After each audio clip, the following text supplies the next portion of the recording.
and what, $12 million? Yep.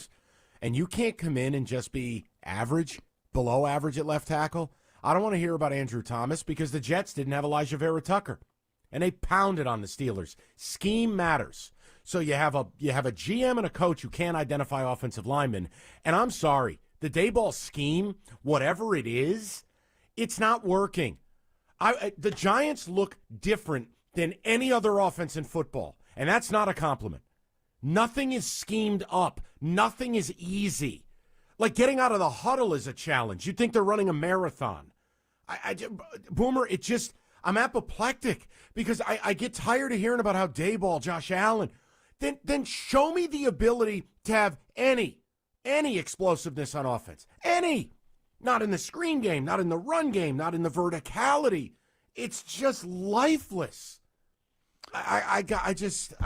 There's only one way to change the lifelessness of an offense, and that is with the quarterback. And eventually they'll get to that point. I just don't think they want to do it on the road against the Cowboys this week. I think they're going to try to want to keep it close. And unfortunately, it may come next week, you know, against Kansas City. That may be when you see Jackson Dart. Oh, good.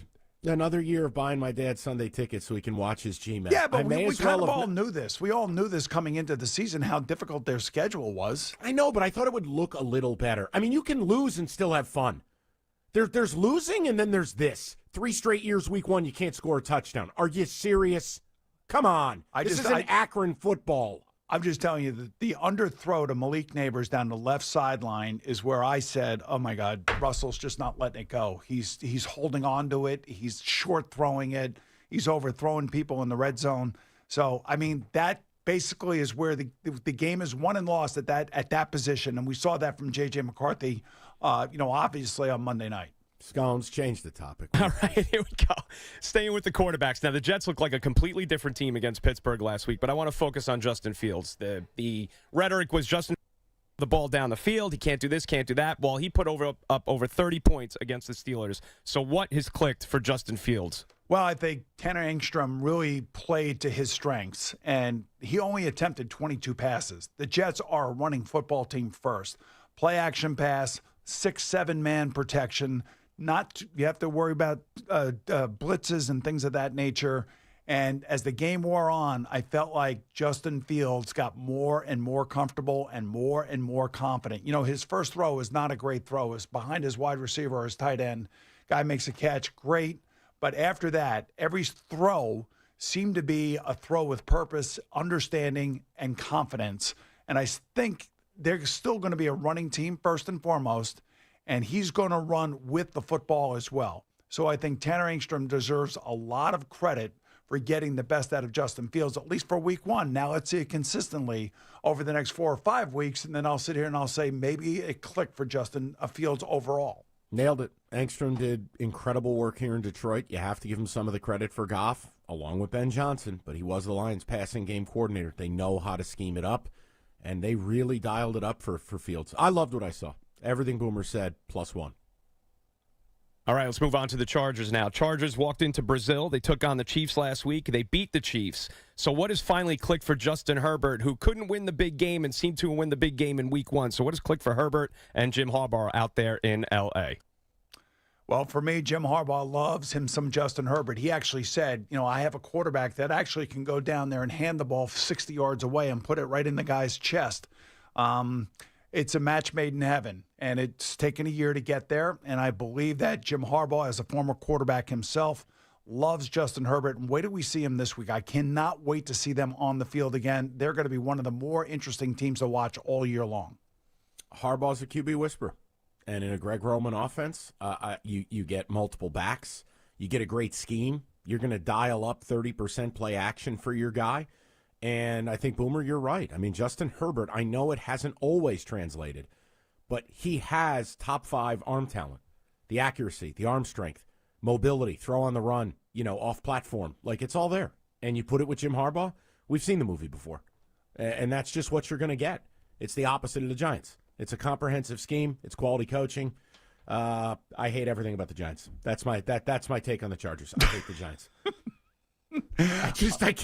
It's week 2. It already feels hopeless. Oh, All right. my God. You just got to relax and try to enjoy the weekend, please. I'm going to enjoy the weekend. I'm just telling you, it would be nice if I had a football team that could crush a grape in a food fight. All right. That's Kickoff. We're going to be back next week. Probably more Giant slander. Enjoy your weekend. It's Kickoff with Boomer and Valenti. It's Kickoff with Boomer and Valenti. Get in the zone, AutoZone. Welcome to the end of summer sale at AutoZone. We're celebrating the end of long days and short nights with big deals for a short time, like car wash. Right now, you can save 20% on the Armor All Complete Car Wash Kit. Need new brakes? Duralast brake pads are free with the purchase of Duralast rotors. We've also got oil deals and more. We're ending the summer right with the end of summer sale at AutoZone. Get in the zone, AutoZone. Restrictions apply. If you're 55 or older and into that whole saving money thing, T-Mobile has an exclusive phone and internet bundle just for you. Right now, get 2 unlimited phone lines plus 5G home internet for just $30 each per month with AutoPay, plus taxes and fees. And with 5G home internet, setup is easy with just 1 cord and no technician needed, which is great if you're also into that whole keeping it simple thing. Switch now and experience the best mobile network in the U.S. Visit your local store to start saving. T-Mobile, it's better over here. Based on analysis by Ookla of speed test intelligence data Q4 2024 to Q1 2025. Ookla trademarks used under license. Unlimited on our network. Customers on voice plan may notice speeds lower than other customers and further reduction if using more than 50 gigs a month due to data prioritization. Video streams and SD on this plan. Home internet pricing after $20 a monthly bill credit plus $5 per line without autopay. Debit or bank account required. See 5G device coverage and access details at T-Mobile.com. Lowe's knows you've got a job to do, and we help get it done. With the MyLowe's Pro Rewards program, eligible members save more with volume discounts on qualifying orders through a quote of $2,000 or more. Join for free today. Lowe's, we help, you save. Offer can't be combined with any other discount, contract, and/or special pricing. Exclusions, more terms, and restrictions apply. Details at lowes.com/terms. Subject to change. Oh, could this vintage store be any cuter? Right? And the best part? They accept Discover. Accept Discover? In a little place like this? I don't think so, Jennifer. Oh, yeah, huh? Discover's accepted where I like to shop. Come on, baby, get with the times. Right, so we shouldn't get the parachute pants? These are making a comeback. I think. Discover is accepted at 99% of places that take credit cards nationwide. Based on the February 2025 Nielsen report. This is the story of the one. As a maintenance supervisor at a manufacturing facility, he knows keeping the line up and running is a top priority. That's why he chooses Grainger. Because when a drive belt gets damaged, Grainger makes it easy to find the exact specs for the replacement product he needs. And next day delivery helps ensure he'll have everything in place and running like clockwork. Call 1-800-GRAINGER, click Grainger.com, or just stop by. Grainger, for the ones who get it done. Attention. Have you racked up $10,000 or more in credit card debt? Are you barely getting by making minimum payments? With credit card debt reaching all-time highs, National Debt Relief is notifying consumers about significant debt relief options currently being made available to help those with overwhelming credit card debt. These options may reduce a large portion of credit card debt for those who qualify. You don't need to declare bankruptcy or take out a consolidation loan, and you may only have to pay back a fraction of what you owe, even if you have bad credit. National Debt Relief has already reduced the credit card debt for more than 550,000 consumers, so don't wait. If you owe $10,000, $20,000, or even $100,000 in credit card debt, you can now take advantage of this financial debt relief as the cost of living continues to skyrocket. To check what debt reduction you may qualify for, call 800-894-7722. That's 800-894-7722. Again, 800-894-7722. Game day just got an upgrade. Whether you're gearing up or winding down, Westfield Valley Fair is your go-to spot. Hit the latest gear at Shoe Palace, grab bold bites at Shake Shack and Eataly, and catch the action on big screens at King's Fish House. From premium shopping to epic eats and entertainment, make every football Sunday legendary. Westfield Valley Fair, where football fans fuel up in style. Think about it. You take thousands of steps every day. Shouldn't every single one of them feel amazing? Well, with Arch Fit hands-free Skechers slip-ins, they can. Skechers teamed up with podiatrists to design a shoe that provides amazing arch support for all-day comfort. And best of all, you get all this comfort, stability, and support with the ease of Skechers slip-ins technology. Just slip them on. There's no bending down and no struggling to tie your shoes. Just step in and go. Try Arch Fit hands-free Skechers slip-ins at a Skechers store, Skechers.com, or wherever comfortable footwear is sold. Transforming your land with a John Deere compact tractor is as easy as connect, latch, load, haul, spread. Cutting grass is as simple as roll, click, mow. Box blading is as effortless as hook, lock, grade. And backhoeing is as convenient as turn around, switch, dig. Because when you've got the versatility to tackle just about any job and dealer support in your own backyard, you just have to get in the seat. Find the right compact tractor for you at johndeere.com. Let me tell you about this new Pretzel Cheddar Club. Hey, I'm Carlos. And I'm Ebony. And a little thing we love about the Chick-fil-A Pretzel Cheddar Club is the tangy Dijon with the pretzel bun. It takes it to a whole nother level. It goes perfectly with the chicken and the cheddar cheese and the bacon. Man, you know how much you love bacon. And I love the different varieties. Grilled, spicy, original. It gets you nice and excited for fall. Order the Pretzel Cheddar Club with Cherry Berry and Sprite for a limited time on the Chick-fil-A app. Real guests paid for their testimonials. I am dedicated. I am TNT. With Team in Training, you will reach your best physical self so blood cancer patients can reach theirs. Change your life by joining a marathon, half marathon, triathlon, or a cycle event, and you'll change the lives of blood cancer patients. I am committed. I am TNT. After 600,000 participants and almost $1 billion raised for treatments, TNT has helped the Leukemia and Lymphoma Society make a significant impact in the advancement of blood cancer therapies that save lives every day. I am making a difference. I am TNT. Join TNT. Expand your circle of friends to be part of a very special community. Train with world-class trainers and have the chance to be part of the most exciting endurance sports events in the country. Or train on your own schedule with TNT Flex. Join TNT and fundraise while you train, and take part in getting us all closer to a world without blood cancers. Join TNT now. Go to teamintraining.org. Shopping for a new car is fun. Shopping for financing, not fun. Luckily, First NorCal Credit Union can help. With rates as low as 4.75% APR, you can save big by skipping the dealer financing and applying their rebates to your down payment. Visit firstnorcalcu.org to apply. Must qualify for membership. Rates subject to change without notice. Loan subject to credit approval. 4.75 annual percent rate based on 36-month term and 780 FICO score and 29.86 per $1,000 borrowed. Hi, I'm Dustin, your friend and jeweler at Shane Company. As director of diamond sourcing, it's my job to make sure every single diamond is worthy of a Shane Company engagement ring. Our team travels the world to see diamonds in person and handpick each one. That type of dedication only comes from working for a company that's been a family business since 1929. No matter your budget, your diamond is guaranteed to be the most beautiful because a friend wants you to pick from only the best. Drop by your store or shaneco.com and see for yourself. Shane Company, your friend and jeweler. You're listening to 95.7 The Game, KGMZ-FM and HD1 San Francisco on Odyssey Sports Station and the home of the Golden State Warriors and Valkyries. Always live on the free Odyssey app and now coming to you live from the Laughing Monk Studios. It's time for the Kickoff Show. What a win for the 49ers! It's Sunday, and we're locked in on the red and gold. What a run by George Kittle! And we got you locked in from now until 10 o'clock. This is the Kickoff Show as the 49ers get set to take on the New Orleans Saints in Week 2 down in the Big Easy. They're going to be a bit banged up. Yeah. But Lorenzo Neal and Evan Giddings got you covered until then. What's up, Lo? Hey, you know it's always good to see you, Evan Giddings, buddy. I know you and I got a lot to talk about today. Niners find a way to win, head to the Big Easy, New Orleans, the place where I started my career. Who that say they're going to beat them Saints? The Niners. That's who say they're going to beat them Saints. Well, so we were talking about this earlier.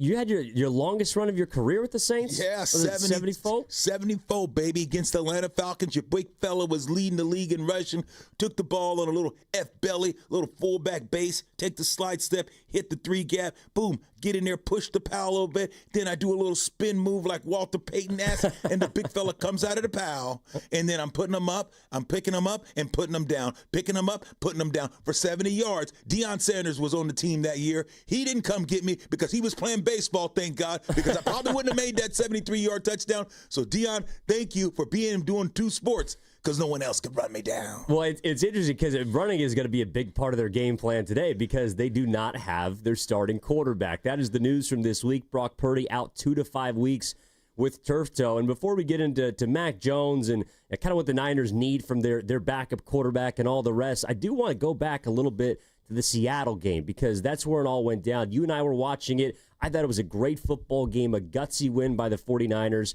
and it just sucks that they get hit immediately by this injury bug, specifically to their quarterback, because I thought that it was a, well, not all three-phase effort. There was one phase that wasn't really doing its job, that's special teams. But Brock Purdy, I thought, did exactly what he needed to do to win that football game, and they basically got everything they needed out of McCaffrey. Nicky Bosa comes up with the big play at the end. You and I were wondering if they'd be able to pull it off. The Seattle Seahawks are driving. Sam Darnold's a chance to steal one at home. But the Niners are 1-0, and that's all that matters at this point. You're absolutely right. Being 1-0 instead of being 0-1, that is a huge difference because you have the opportunity to go 2-0 this week. So if you don't take care of last week, this week you're trying to get back to just even. I look at that game last week, and you talked about, hey, what did I see? What the Niners look good? Did they look good? Let's be fair. You got to look at this team. Brock Purdy threw the ball 35 times last week with an offensive line that's not necessarily great, but it's okay. Yeah. And only gave up one sack. So that's good, and kudos to Brock because Brock's able to get out of trouble, looks like a sack, and because he can make the line even look better. So we'll get to see a little bit more of that today, see if this line can do that for Mr. Daniel Jones. But 35 passes, only one sack, that's not bad.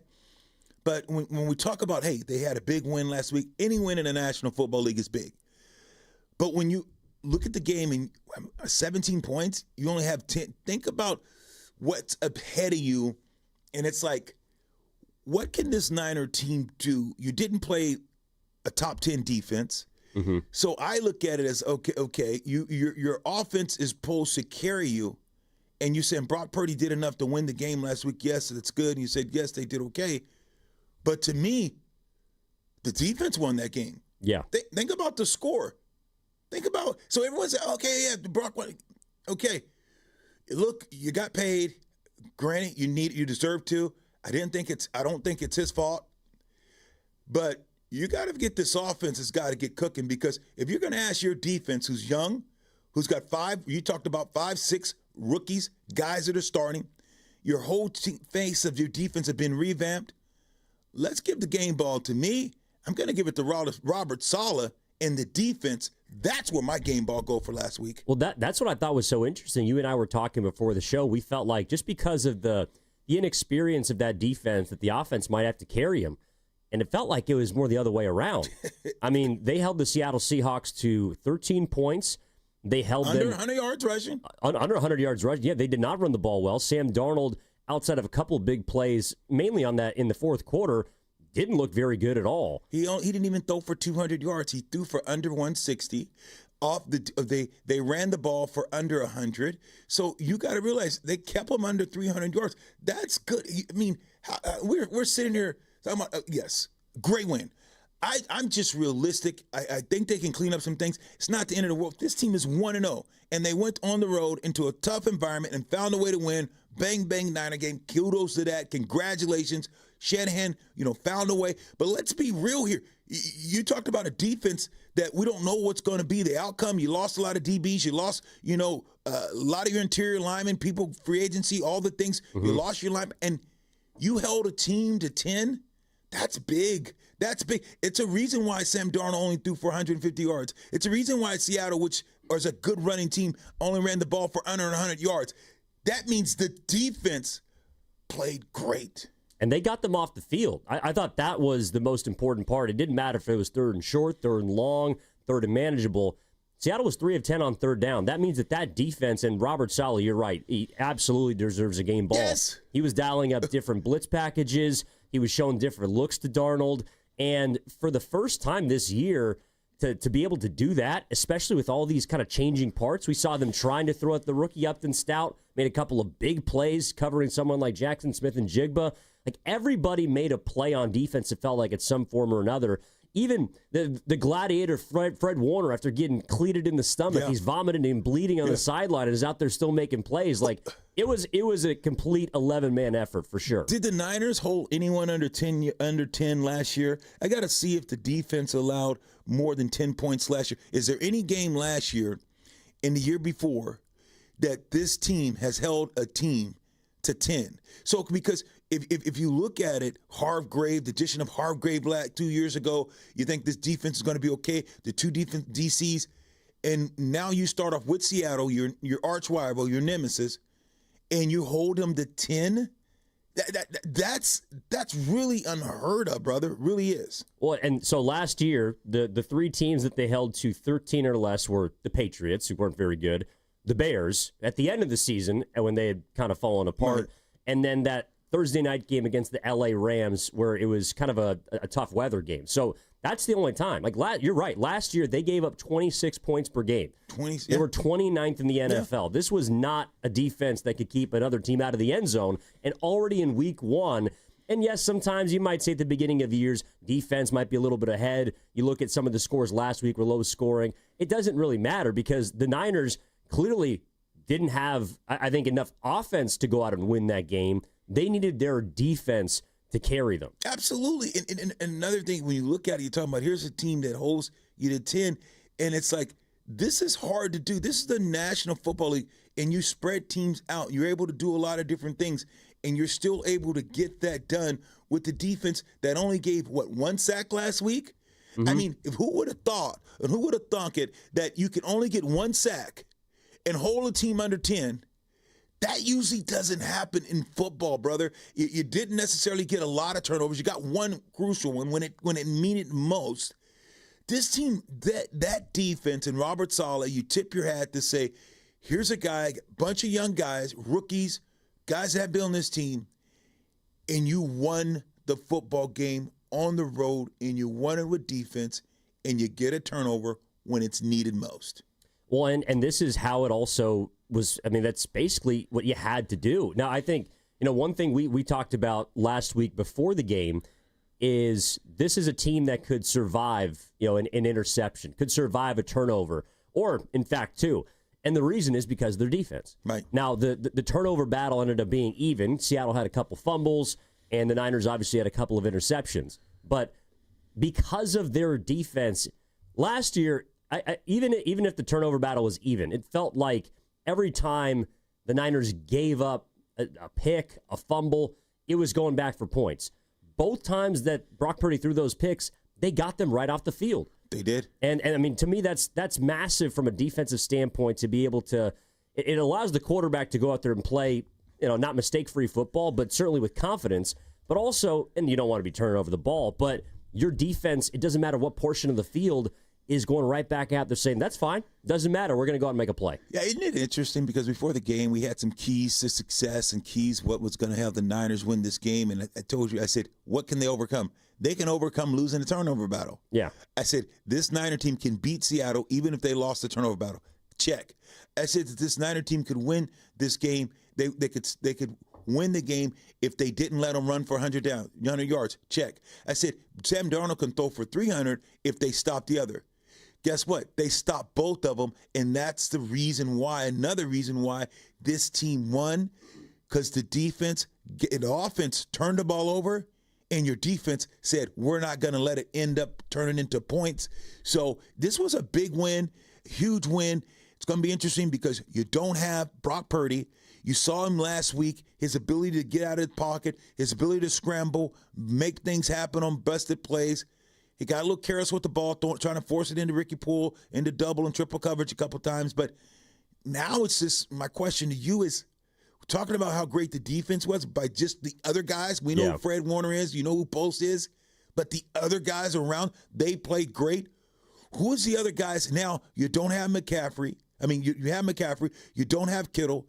You don't have Brock Purdy. Who who are the other guys? Is it Ricky Poole? Is it Ricky Pierce? Yeah, Pearsall. Is it Ricky Pierce? Is it Pearsall and McCaffrey? Is those the two catalysts? Because Jennings is hurt. So what did you see out of the offense against Seattle that you say, we can build on? Running the ball. I think that's what probably impressed me the most, especially after Kittle went out. Because he impacts both the run and the pass. And they only ran the ball, though. Niners didn't get 100 yards rushing. Well, no individual rusher did, but together, I mean, they had I think it was 3.3 a pop on the ground. 3.3. They ran the ball 30 times. And that's really how they kept Seattle off the field. I mean, the thing that I think probably was the most impressive part about the offense was the time of possession. Yeah. I mean, they had the ball 15 more minutes than the Seattle Seahawks did. And I think that's also why the defense was able to stay so fresh. They kind of played complementary football. I think that's sort of, if I'm looking at what sort of staying power this team has, to me, that's how they got to win games. They have to keep the ball, keep the defense fresh, because that's to me, already looking at the way this was going to play out, other than the defense had a chance to get better over the course of the season, they're, to me, ahead of the curve. If this defense is going to play as well as it did week one, then I like their chances in any ball game. But you have to maximize that unit. And to me, for the offense, though they only scored 17 points, they allowed the defense to play pretty much at 100% the entire game, and the defense got them off the field. They did. I thought what I'm looking to see and what I took away, there was good things. The good things that I saw is when you think about Ricky Pearsall, had over 100 yards receiving. Mm-hmm.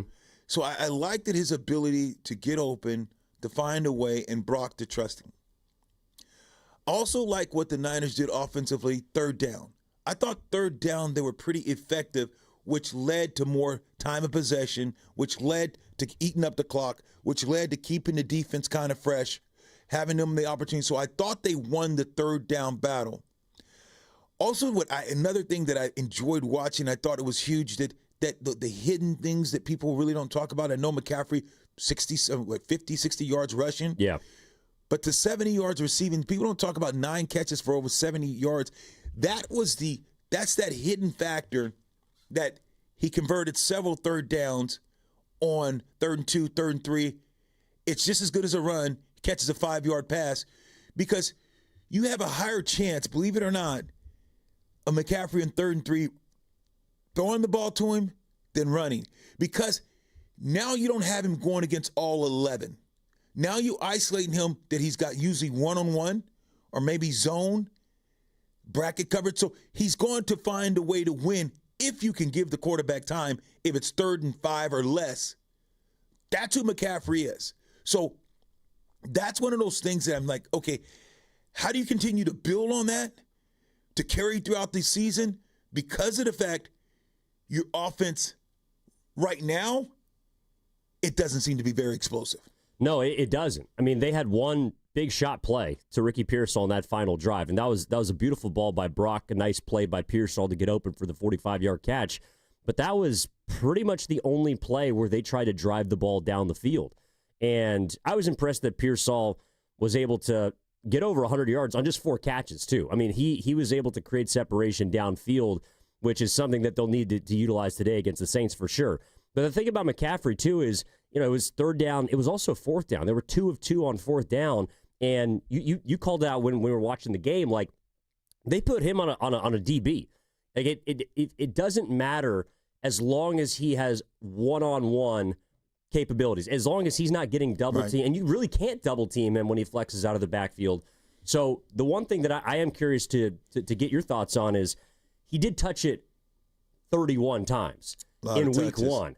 And while I think they needed him to do that, they needed all 31 for them to win that football game. Like, if McCaffrey didn't touch it 31 times, I'm not sure they beat Seattle. But is that sustainable to give him the rock that much? No, it's not. You just can't. And I understand you might have to do it now because you got to wait till the cavalry gets here. Yeah. And it's like, Mr. Robinson made it a trade for you. Please stand up. You want to see the backs, the other guys, the other Grenier and all those other guys, the other running backs, who else is going to make plays offensively, schematically. So, and here's the deal. This is where Kyle Shanahan understands he's got his horse, and McCaffrey is his horse. We get that. But it's like a situation where you have to trust. You went out and made a trade to a running back that had 700 yards last year, the last several years. You have to find out, what does he do well? How is this offense going to scheme him open? Not because he's better than McCaffrey, not because he's the man. It's because he has to be, in order to save McCaffrey, he has to be able to make plays. And he has to be able to not just go in there and give McCaffrey a breather or a blow, but it has to be a sustainable, it has to be a value added. And that's why they made the trade, because they needed a valuable person, a valuable player that was going to, when McCaffrey's out, the productivity is not going to just fall off the cliff. So you made this trade. You got to find a way to get Mr. Robinson going in this offense, because Shanahan, we know, is a whisperer. He is an offensive savant. He is an offensive guru. So let's see what you can get into the lab and find and design some opportunities to get this young man going. And we're going to hear from Shanahan in just a little bit. Look, was asked on Friday about what's going down with some of the injuries outside of the quarterback. Brock Purdy's obviously going to miss this week. They're not optimistic, according to Adam Schefter, for his return next week for the home opener for the Cardinals.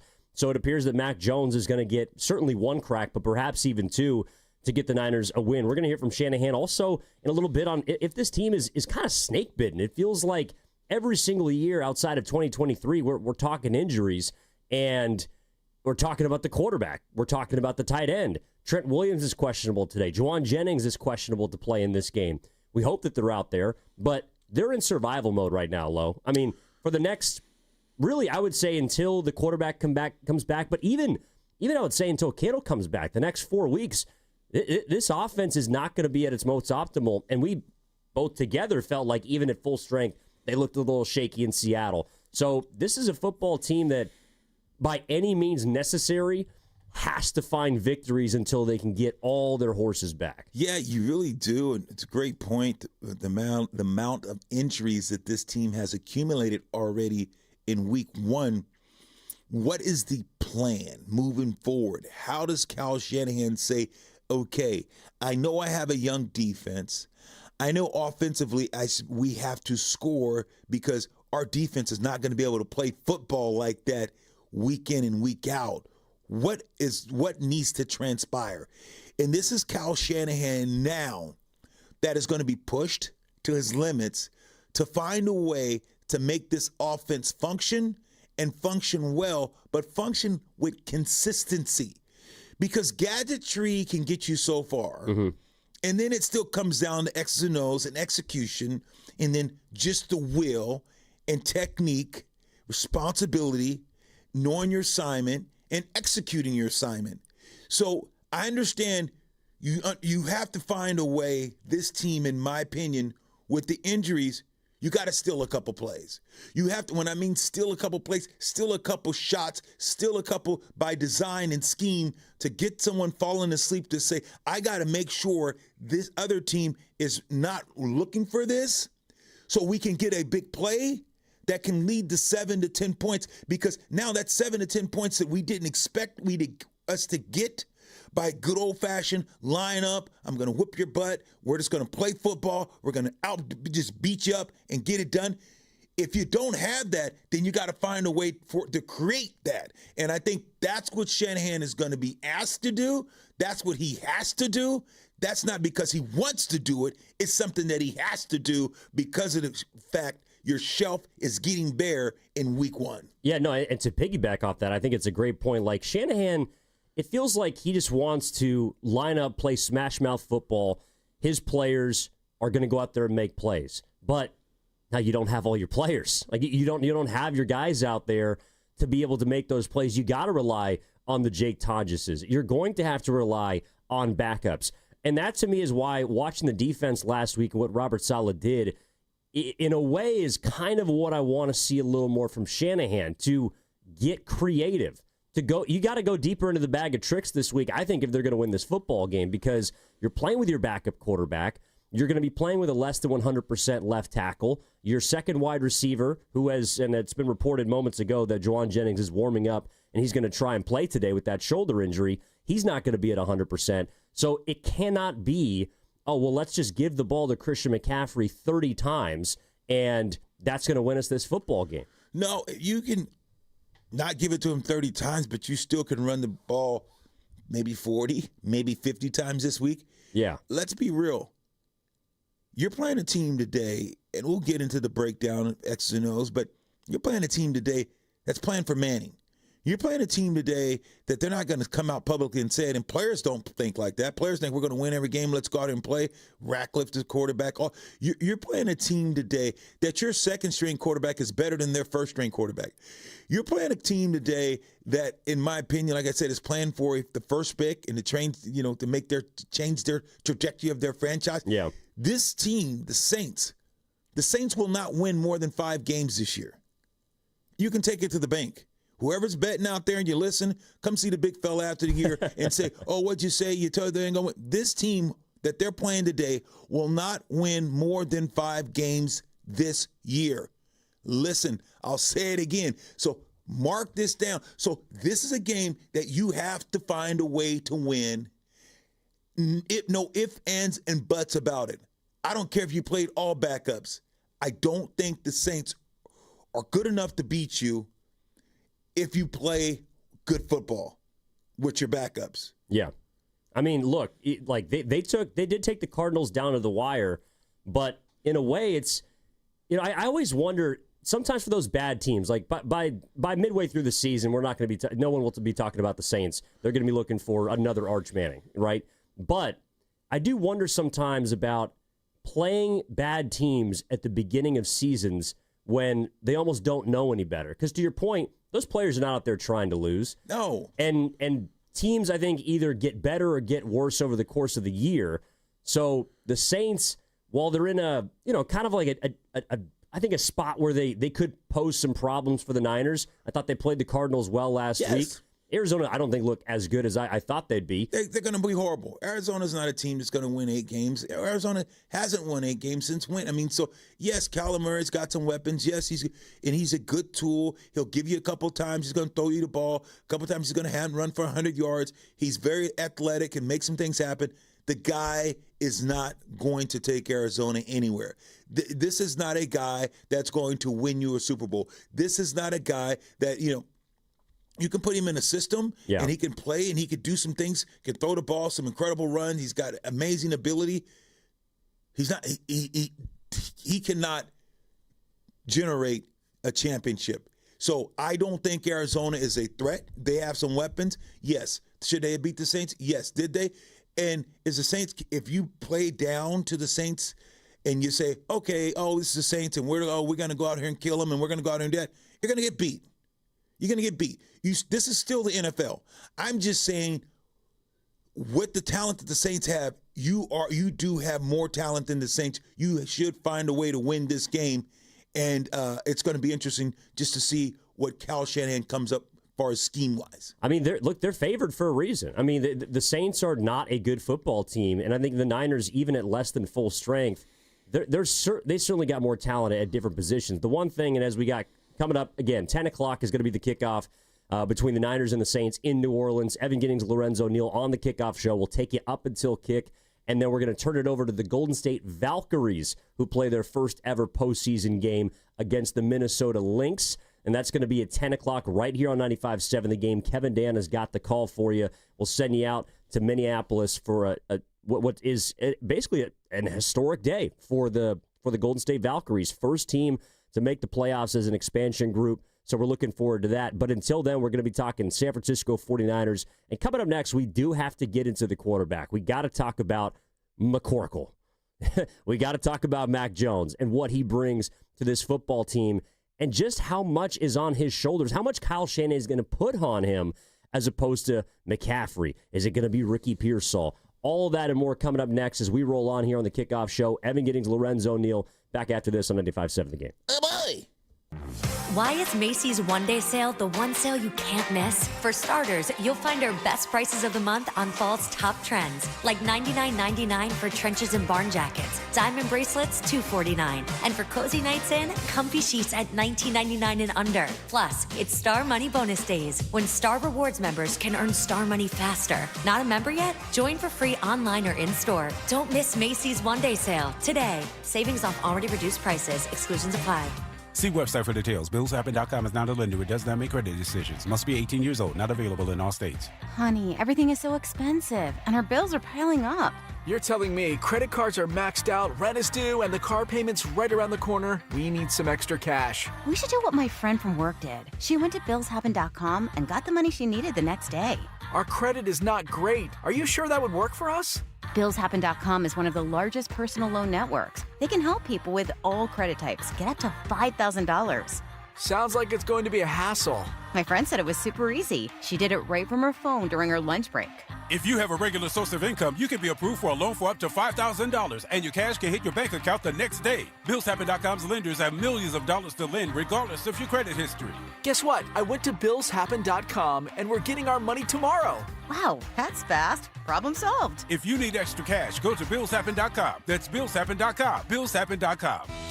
Coming to Freeman's Appliance in Pleasant Hill, September 26th through the 28th for their fall clearance sales event. Take advantage of one-of-a-kind opportunities at the Freeman's Appliance Fall Clearance Sales Event for the best time to save on new appliances for your home. This is the story of the one. As a custodial supervisor at a high school, he knows that during cold and flu season, germs spread fast. It's why he partners with Grainger to stay fully stocked on the products and supplies he needs, from tissues to disinfectants to floor scrubbers. All so that he can help students, staff, and teachers stay healthy and focused. Call 1-800-GRAINGER, click Grainger.com, or just stop by. Grainger, for the ones who get it done. As a mom, comforting my family is what I do best. Vicks Vapor Stick provides soothing, non-medicated Vicks Vapors in an easy-to-apply stick, and it dries fast, so there's no mess. I use it to comfort myself and my family. Thanks, Mom. Vicks Vapo Stick, soothing comfort for the whole family. And try Vicks Vapo Shower Max for steamy Vicks Vapors when you need more comfort for yourself. Use as directed. Join Lorenzo Neal and Evan Giddings at Laughing Monk Brewing in Sunnyvale every 49ers home game this season for our special pregame live broadcast. Plus, we'll have games, prizes, great food, and shuttles to and from Levi Stadium. For more information, visit 957thegame.com. Shopping for a new car is fun. Shopping for financing, not fun. Luckily, First NorCal Credit Union can help. With rates as low as 4.75% APR, you can save big by skipping the dealer financing and applying their rebates to your down payment. Visit firstnorcalcu.org to apply. Must qualify for membership. Rates subject to change without notice. Loan subject to credit approval. 4.75 annual percent rate based on 36-month term and 780 FICO score and 29.86 per $1,000 borrowed.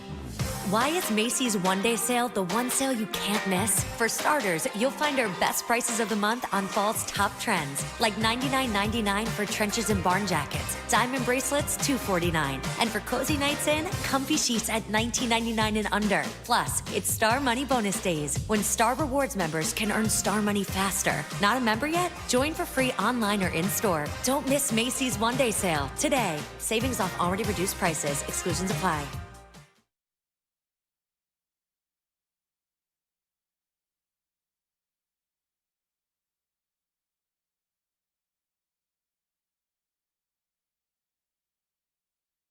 Now back to the Kickoff Show on 95.7 The Game. All right, Evan Giddings, Lorenzo Neal taking you up until 10 o'clock. A jam-packed day on 95.7 The Game. We got the Kickoff Show right now with your guys. And then the Golden State Valkyries take on the Minnesota Lynx in Game 1 of the first round of the WNBA playoffs at 10 o'clock. After that, Mark Grandy and Sterling Bennett will have your post-game reaction. Overtime on 95.7 The Game, so keep it locked right here all day. Fantastic day for sports, WNBA, NFL. We got you covered. All right, Lo, it's time to get into the quarterback. We got to talk about Mac Jones, and we saw him a little bit in preseason, and although you never want to see the backup quarterback because that means obviously your starter is out and Brock Purdy is going to miss at least this week. Not optimistic about next week. 2-5 with turf toe, according to Ian Rappaport of NFL Network. This is what you brought him in for, though. No. Even though you don't want to see the backup, I think that's why they made sure that they got a guy like Mac Jones. Yeah, I think when you think about Mac Jones, top first-round pick to the Patriots, and everyone's wondering what's up, and he's the guy supposed to take over the shoes of the great Tom Brady. Too much too soon, didn't have enough around him, and he fluttered. He showed signs of consistency, didn't take it to the next level. Mac Jones has been in this league, and he's been under good coaching. He understands football. He knows football because of the fact he can dissect. He understands coverages. Here's a guy that even though he failed in New England, one thing you know about New England, you're going to know your job. You're going to know what to do. So I think he's been prepared, and that's why Shanahan went out and got him. You got to realize, before Shanahan got him, there was talk that they were going to draft him instead of Trey. So let's not just think, okay, he's got Mac Jones. He's just some guy. Here's a guy that the organization liked. Here's a guy that the organization wanted. And here's a guy now that the organization got. It came full circle from several years ago that you got a guy that you already had liked and you seen, and the organization wanted this individual anyway. So I don't think it's an indictment on Mac Jones. I know you don't want to see your backup quarterback, but here's a guy that was a starter in this league and played okay, didn't play great. But there's a guy right now, if you pick up the TV, turn on TV, and you look at last week and you think about what he's done, and you think about a guy by the same Jones, Daniel Jones. Look at his success. He leaves the Giants where they say it's a barn fire. He can't play. He's a hung tooth. He's been overpaid. What'd they do? Why'd you guys sign this guy? And Daniel Jones, last Sunday, you see what this guy did for the Indianapolis Colts. He lit it up. I mean, he went harpoon hunting. He got the harpoon out and took down some dolphins. Yes, he did. He looked good. And you're not supposed to kill the dolphins nor the whales, but I'll tell you right now, he did harpoon them dolphins. Yes, he did. He motorboated them. Well, I mean, that game was not close. That might have I don't think that Miami coming into this year was expected to be a team that was going to push for the playoffs, but. They're looking like Mike McDaniel might need a new job in a couple weeks. Yeah, and that's too bad because we like Mike. We do. We like he's a good coach. He's funny, better offensive coordinator than head coach, and that's a lot of times you see all these wonderful guys with a beautiful mind and they're great DCs, they're great offensive coordinators, and like my God, he's going to be a great job. He's going to be, and they're not leaders of men, and they just don't have that next level ability to elevate guys to be a head coach because they do better with smaller sections and they're not used to saying, okay, now I'm a head coach. Your role changes drastically when you become a head coach. So yeah, he's in trouble. He's in trouble in Miami because not only I think they're a better team than what they've shown, but I think he might have lost the team. And that's what makes it scary because you hear all the guys, different guys, you see these little coups and you hear all the different talk, even preseason, before the season last year, the end of the year, you've heard these things. So that means you don't have necessarily the locker room when you let a lot of things get out and surface. Well, that's one thing that I know last year was not a good season for the 49ers, but you've never heard anything about Kyle Shanahan in up years, in down years, about not having the command of the locker room. I mean, that's something that over the course of time, I know he's certainly got his detractors, and Kyle Shanahan, I think criticism is fair at all levels for no matter if you're the greatest coach of all time. Shoot, Bill Belichick cannot escape criticism, and he's got 6 Super Bowl rings. So I think that's fair. But Kyle Shanahan has always had the respect of his players, even in a year like last, where it just felt like they disintegrated. And injuries, they've rolled over to this year, but you've never heard, or I think you've never felt like there's even been a suggestion that Kyle Shanahan has lost the locker room. No, yeah, I think you hear some talking heads at times. If you don't have success, is he lost the locker room? Is this, that, and the other? Shanahan doesn't, and he won't. He surrounded himself with good staff. He surrounded himself with a good front office, John Lynch, those guys. I think at times there might be, some people questioning some of the calls or some of the things he's done. But as far as losing in the locker room, you've had too much success. And the players understand it because they go out and execute it, and it works, and they're wide open. Had that happen because they schemed it. It's something they've seen. So when you have success with your players and your players see the success that they have on the field, it's hard to lose those guys. Players are just about transparency, and they're about you being upfront and letting them know what's going on. When a head coach doesn't address it head on and be like, hey, look, this is what we're going to do. We're going to go in a new direction. I know you might not like this. I know you might think this is wrong. You might think that you should be playing. Look, you're going to get your chance again, but here, right now, this is why we want to do it. We want to do it. Hey, we think this guy gives a little bit more juice. Think he's running better routes right now than you, and we're going to go with this, and this is what we're going to decide to do. But stay ready. Get ready. Look, hope you can handle this. But and if not, we could talk about it after the season, but we expect you to be professional. We expect you to, once you're able to do those things as a head coach and not necessarily put it on your other coaches. Yeah, your coach knows, your assistant coach knows, but when you operate in a place where the players respect you, even though they might not like your decision, that's how you keep a team. One, and he obviously is a next up kind of mentality sort of head coach, because he was asked earlier this week on if the 49ers are snake bitten, right? Brock Purdy's out with turf toe. George Kittle's on IR with a hamstring. It looks like Trent Williams and Juwan Jennings are warming up as we speak in New Orleans and are going to try and give it a go, but they're going to be at less than 100%. This is a team that's already down Brandon Ayuk, who began the year on IR. Malik Mustafa is working his way back from an ACL. So they have injuries galore. And are they snake bitten? Here's Kyle Shanahan. Had a lot of injuries the past few seasons. Do you start to feel like sometimes maybe you're snake bitten? I don't know. I think 23, I think we were the healthiest team in football. From what stats have told me or people have told me. Last year we weren't. This year it hasn't been good so far, but we'll see how it ends up. I mean, it's just, there's no excuses, but injuries are a part of the game, and I understand it. It just feels like low every single year. Again, and he's right. Outside of 2023 when they made the Super Bowl, we're always talking about, there's another guy down for the Niners. And it's just, it takes a little bit of wind out of your sails.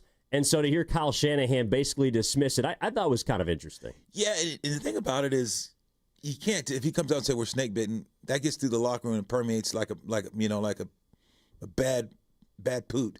Yeah. It's just, why are you going to go out and say that and be like, oh, yeah, we're snake bitten, and everyone's, man, coach thinks we're snake bitten, and it mentally just hurts your team. And what does that do for the morale of your team? Yeah, like, hey, next man up. Hey, guys, this happened. We're going to have some injuries. We're going to get these guys back. You don't start talking like that. And Shanahan understands that. Yeah, is it misfortunate that this Niner team has been getting this many injuries this early, especially at key positions? This is not like it's a guy that's not going to help your team. It's your starting quarterback. It's your quarterback. There's 32 teams. There's 31 other teams in the league. Which starting quarterback is not playing in week 2? The Brock 49ers. Purdy. I mean, what is the possibility that this would happen to the Niners in week 2? You see, what's the possibility that in week 2, your starting tight end, arguably one of the best tight ends, if not the best tight end in the league, is out? It's just so the things that are happening to this team this early, it is like, gosh, this is not good.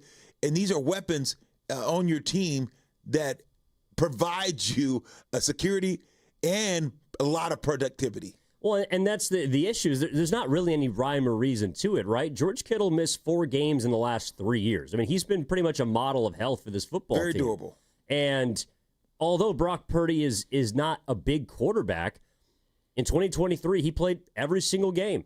I think he missed a few games last year. He went 6-9 as a starter. He missed 2 games last year, but he's been pretty healthy. And I know that he's not a big quarterback, and so there's some concerns about potential risk or injury, and he scoots around a lot. He's a mobile quarterback.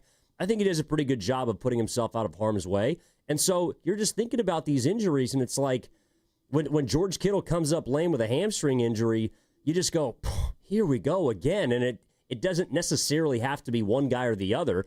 Last year was McCaffrey. This year it's Kittle. Brock Purdy goes down. And you're just left with, I think, not necessarily pessimism, but, all right, can we get through this? And I think that's where this 49ers team already in week 1 has shown that they have the potential to be a different group than last year and not let the injuries get to them, because I don't care whether it's because of injury or not. Last year, they don't win that football game. No. On Sunday in Seattle. They do not win that football game.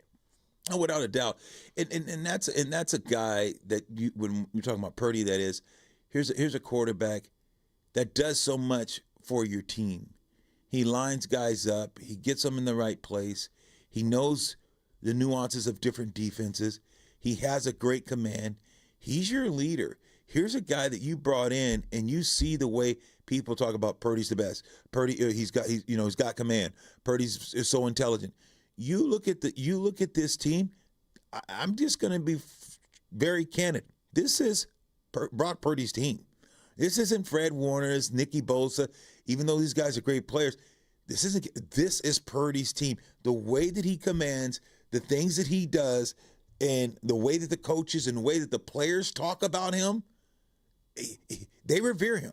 Yeah. So this is not, you go to there's some teams, there's a handful of teams, the Saints, there's a handful of teams, Arizona, there's some teams around that you think these guys just revere and say, oh, this is our guy, or is our quarterback is the best out. No.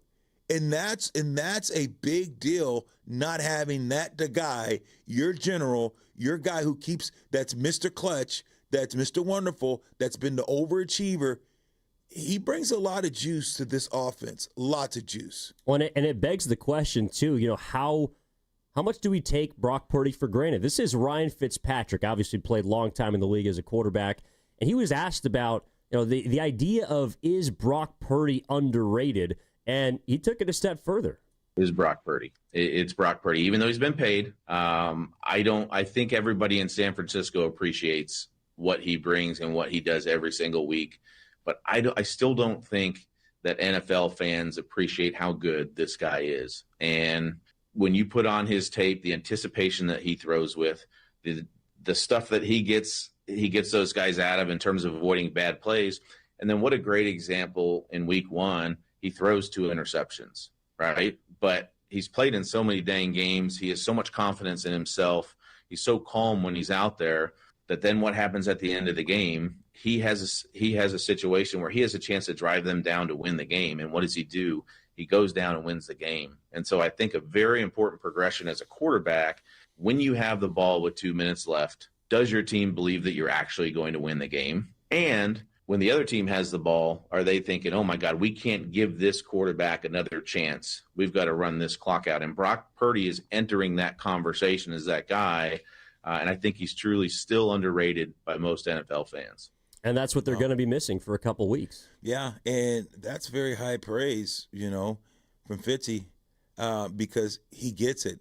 Here's a guy that played in this league, and he understands the importance and the nuances of quarterback, and he talks about Brock Purdy's in that conversation, 2-3 minutes left in the game.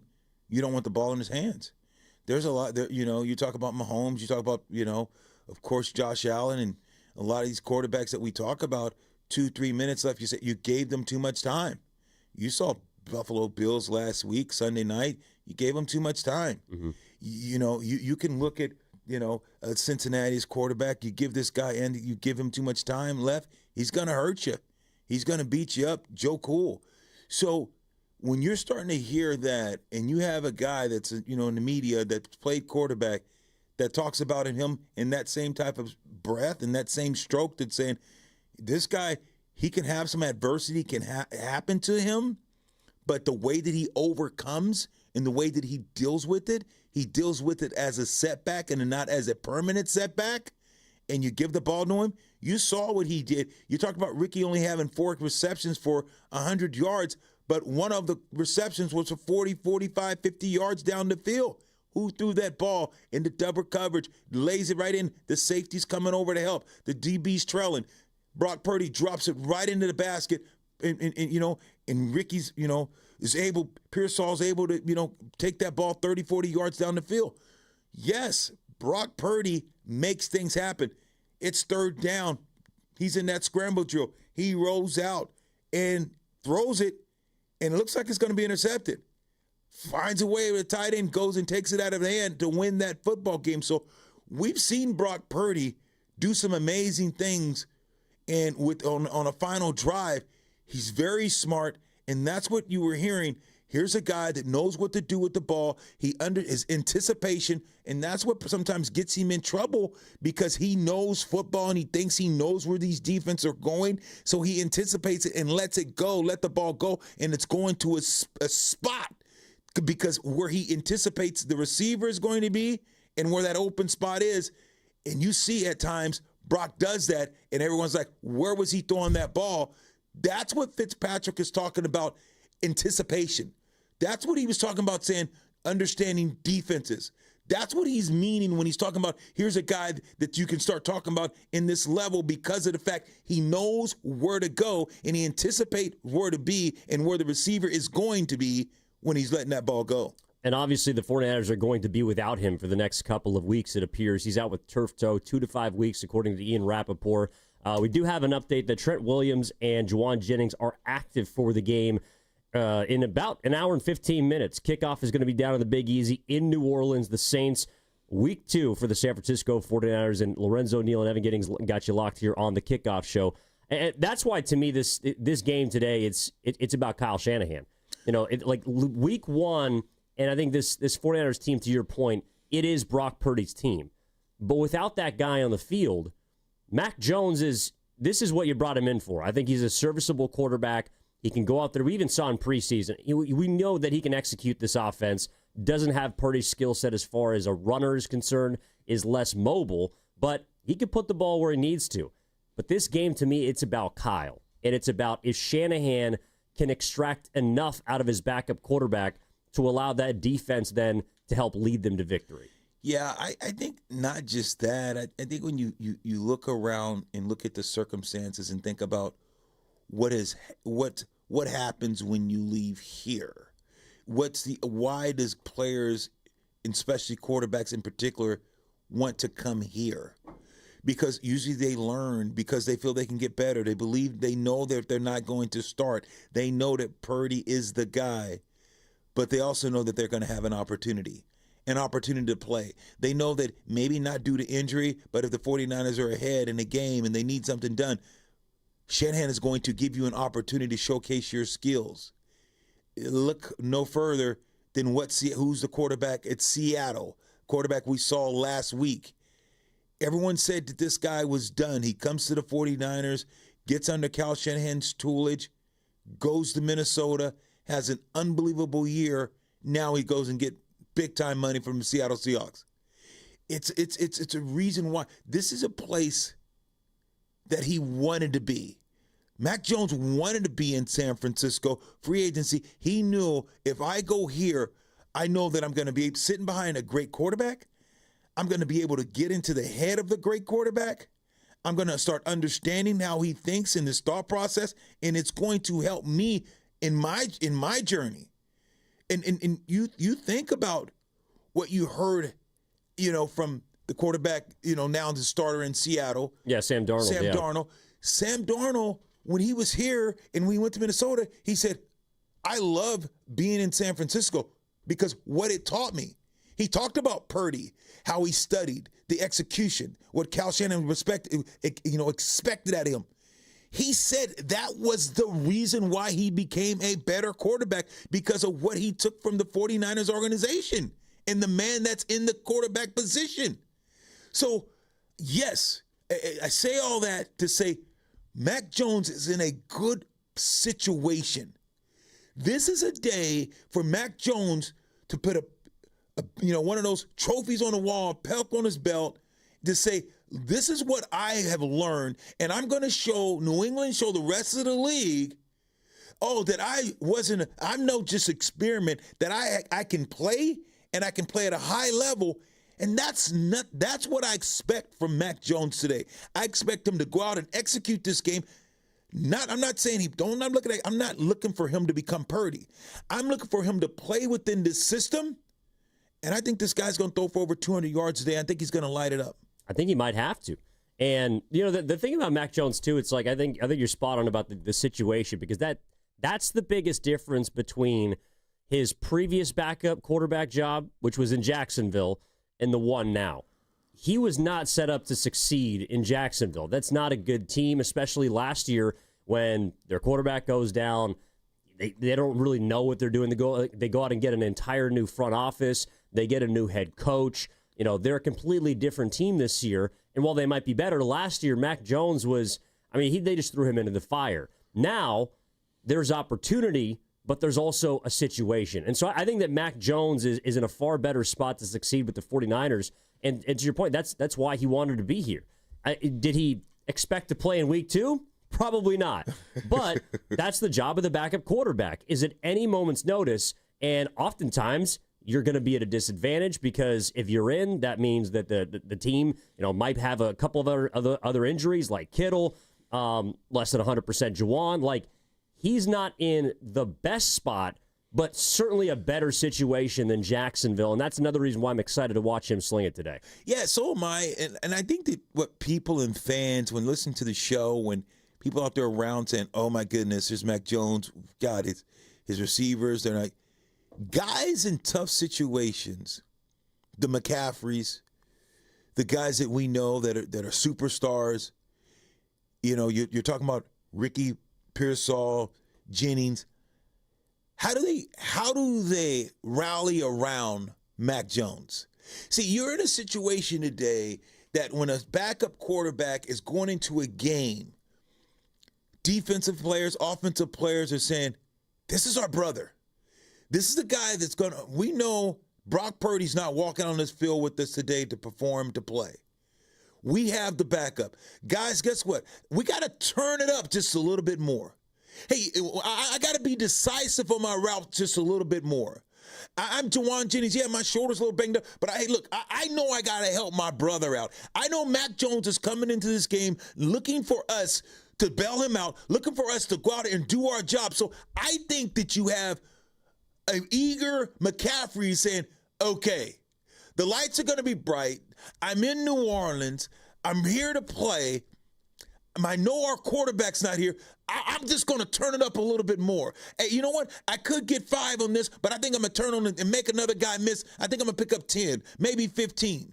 I might think this is a house. So I think guys around you in tough situations, when you're a good team, which I think this team is good, not great, but I think that they're going to galvanize around Mac Jones, and you're going to see players offensively, defensively, guys make plays, because this is what you do in a tough situation when you don't have your superstar. You say, look, Brock Purdy's out, so what are we going to do? It's like, just turn it up a little bit more. You play the game reckless and abandoned, but under control. Well, as someone who's been in those situations, like you've been in the foxhole, I mean, what is the mentality when the backup quarterback comes in? Again, you're not going into any game thinking that you're going to lose. You're going to bust your ass no matter what. But as someone who's had to play with, obviously tons of talent, how do you approach a game where going into that week, all right, our starter's not going to be there, but we got to help our guy? Oh, yeah. We were playing with the Chargers, and you know very well. Billy Volek, backup quarterback. Phillip Rivers, down, injured, knee. Guys rallied around Billy Volek. Guys said, no, we got our backup, but we're going to go make plays. Billy went up and showed out because he's a pro. Mac Jones is not some jerk-off quarterback that's just floating around the league, a guy who's just a stopgap guy who's just a hung tooth, just like, oh, here's a guy that, he's just a journeyman, and that when they put him in the game, he's going to fall on his face. That's not who he is, I don't think. And today's going to be an indicator, because this is a game that if you do look like that, now you're that guy that people are like, okay, this guy's just they call him clipboard. He's just a clipboard guy. Yeah. No, that's a backup that's smart. That, the Chargers had a couple of those guys the last couple of years. It's just been clipboards. When you go in the game, it's like you're like holding your breath. They played a long time. Charlie Whitehorse, for Pete's sake. Yep. Here's a guy. He's a clipboard guy. Not. And I love Charlie. Great friend. Good individual. He was never really that guy. He's a guy that was serviceable, a guy that knew his offense, knew the plays. He's going to help Phillip Rivers out, help your starter, be there, be in his ear.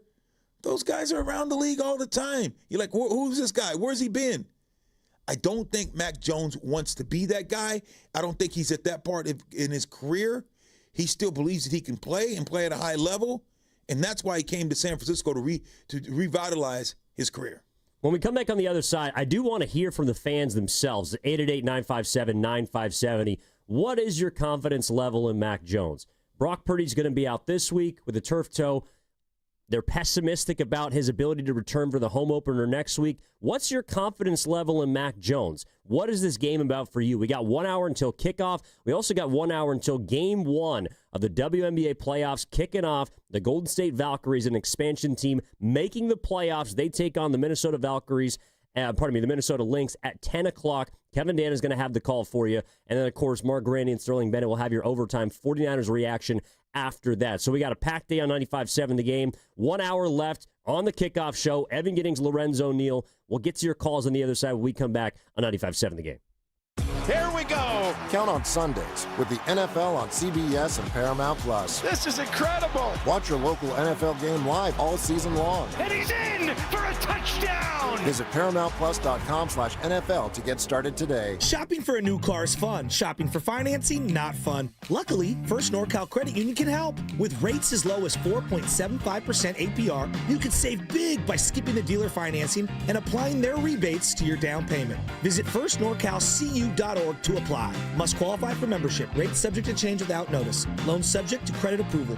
4.75 annual percent rate based on 36-month term and 780 FICO score and 29.86 per $1,000 borrowed.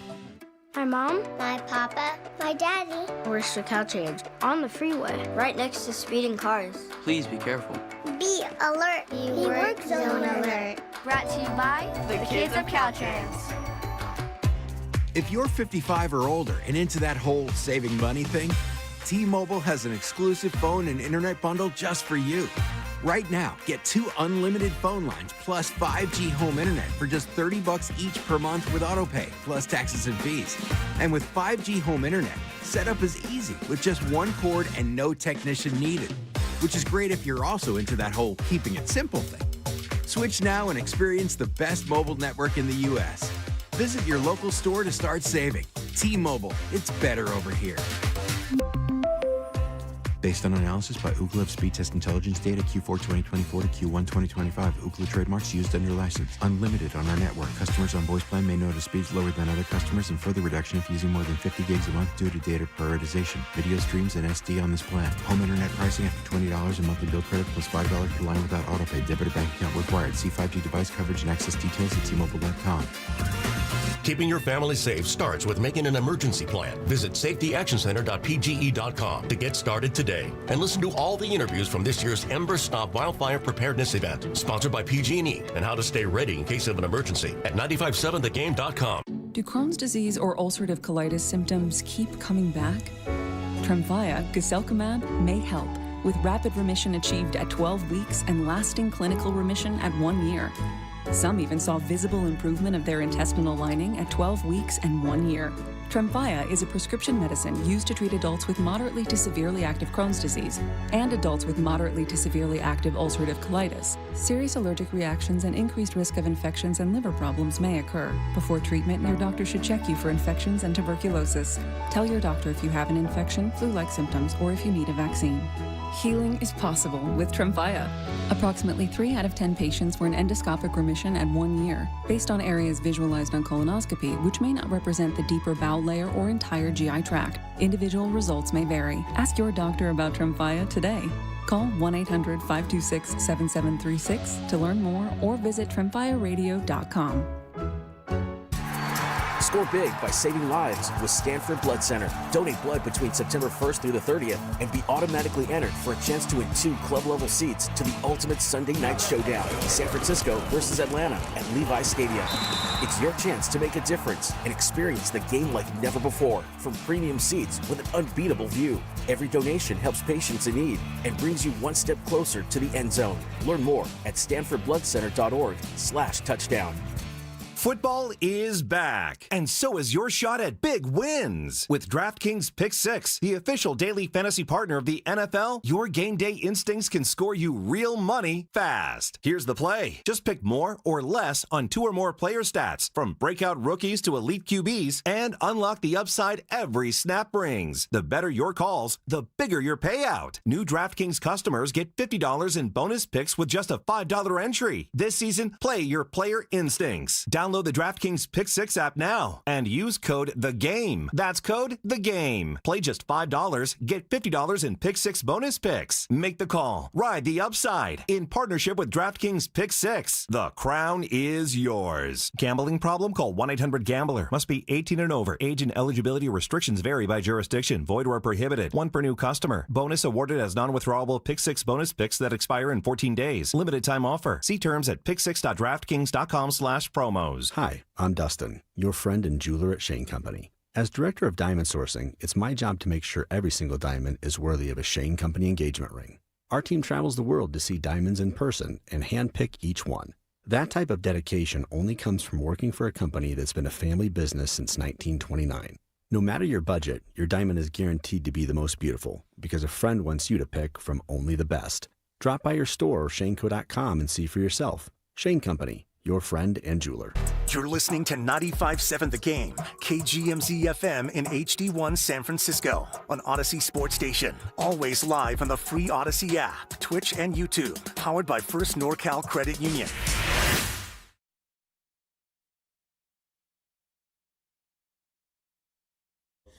Don't you stop it. Don't you stop the music. Stop the music. Now back to the Kickoff Show on 95.7 The Game. Yeah, Cam Williams on the 1s and 2s. He'll be here pretty much all day. This guy is locked into the Kickoff Show. He's got the Valkyries coming up. We got overtime after that. All of your NFL, WNBA action today on 95.7 The Game. Evan Giddings, Lorenzo Neal with you. We got 1 hour left in this until the Niners kick off against the New Orleans Saints in Week 2. Trent Williams, Juwan Jennings are active today. Brock Purdy out with a turf toe, and obviously George Kittle on IR with the hamstring. So the Niners, I think, look, Lo, we're going to get into kind of our final predictions. We are going to go around the league as well and talk about some of these teams. But it's just a game that you got to survive and find a way to come out with a win. No question. And I can't wait to hear what the people say about Mac Jones, see if this guy's got it. Mac Jones, y'all. It's going to be interesting to see what those Daniel, now got me talking about Daniel Jones, Mac Jones, so many Joneses. But yeah, no, it's just interesting to see what he does as a backup. That's now maybe the starter. And then we got the text line, people blowing it up, saying, hey, what do they expect from him? I expect this team to find a way to win. And we got an hour to go, less than an hour, and we'll see what he's going to be all about. Well, let's get out to the phone lines at 888-957-9570. What is your confidence level in Mac Jones? I know the backup quarterback is something that a lot of us did not expect to see, especially in Week 2. But without QB1, Mac Jones, you're up. Let's go to Philmo Mike. He's out here in the city. Philmo, what's up, man? How we doing? Oh, man. I'm feeling good, man. I'm going to keep it real. Right on. Whenever I hear Lorenzo Neal, I'm going to give y'all some black radio history. I'm going to give y'all some black radio history right now. So I used to work at this wonderful radio station by the name of KBLX. Mm-hmm. And I would go in there in the morning, and I was running it for Steve Harvey, right? Give him my drip. I was running it for Steve Harvey. Drip. Thank you, Cam. And then I would see in the morning, I would see this buff dude by the name of Lorenzo Neal. He was like 5'9", 5'10", hella buff. And I'm like 6'1", and I'm like, but I know this dude. I'm looking at him like, I know this guy. Lorenzo Neal, the great Lorenzo Neal, would come in there in the morning, humbled himself down, and did a real radio gig. Yes, he did. He did his thing. You feel me, with Fortenbaugh. I seen Fortenbaugh. He got makeup on. I'm telling Joe you talking about him. I'm going to tell Joe you giving him a hard time. Let him know, because Fortenbaugh, he rock with me. Dibs was on there, and man, Lorenzo Neal is an awesome guy. When he said he's a clipboard guy, oh, my God. I started laughing so hard. Hey, Lorenzo Neal, you are in your bag, my brother. For real, you need to be a WWE fighter. I swear to God. I kid you not, bro. I kid you not, brother. Listen, but for real, McCorkle Jones, he gonna have to get in his bag like you've been getting in your bag, Lorenzo Neal. For real. And then if he can do that, we'll have a good day. We don't need him to be the superhero. We just need him to be that rookie Mac Jones. When he was a rookie, I was looking at him like, man, he's a decent little player. That's what we need him to be. You don't need to be the superstar. Hand the ball to McCaffrey. I need to see Garendo get some touches. I don't know if he's injured. I don't know what's going on, but I would love to see Garendo get some touches and work some screen games with Garendo because he can take it to the house on that turf. And Lorenzo Neal, can I get some food suggestions from my friend? She's listening. Her name is Chris Style, and she's in New Orleans right now going to the game. Oh, yeah, Chris Style. She's down there in New Orleans. She's in the Big Easy. Yes, sir. Okay, I got her. She out there right now. She got an all-black Jerry Rice jersey on. What? Looking good. That's swag. She looking good, too, Lorenzo. Christy. Okay, I'm going to give her a shout out, let her know where to go. Hey, baby, I know you're down there in New Orleans. Yeah, I know what you mean, yeah. Girl, you go down there to Ralph and Cancun's and get you some of that barbecue shrimp, yeah?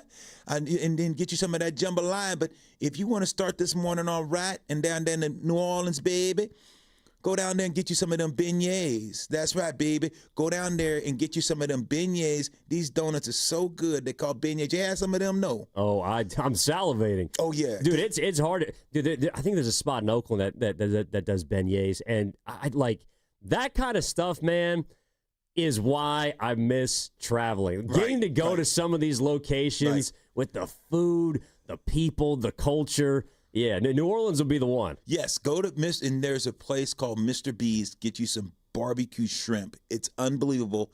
Go to Pat O'Brien's, sister, and get you a hurricane. Rock that Jerry Rice jersey in there. Mark my officer down there, Mark Delpit, he'll take care of you. I'll tell him, Mark, you see this girl in the Jerry Rice dripping in the black finesse? Take care of her. Go there, get you a hurricane at Pat O'Brien's right there on Bourbon Street. Line it up.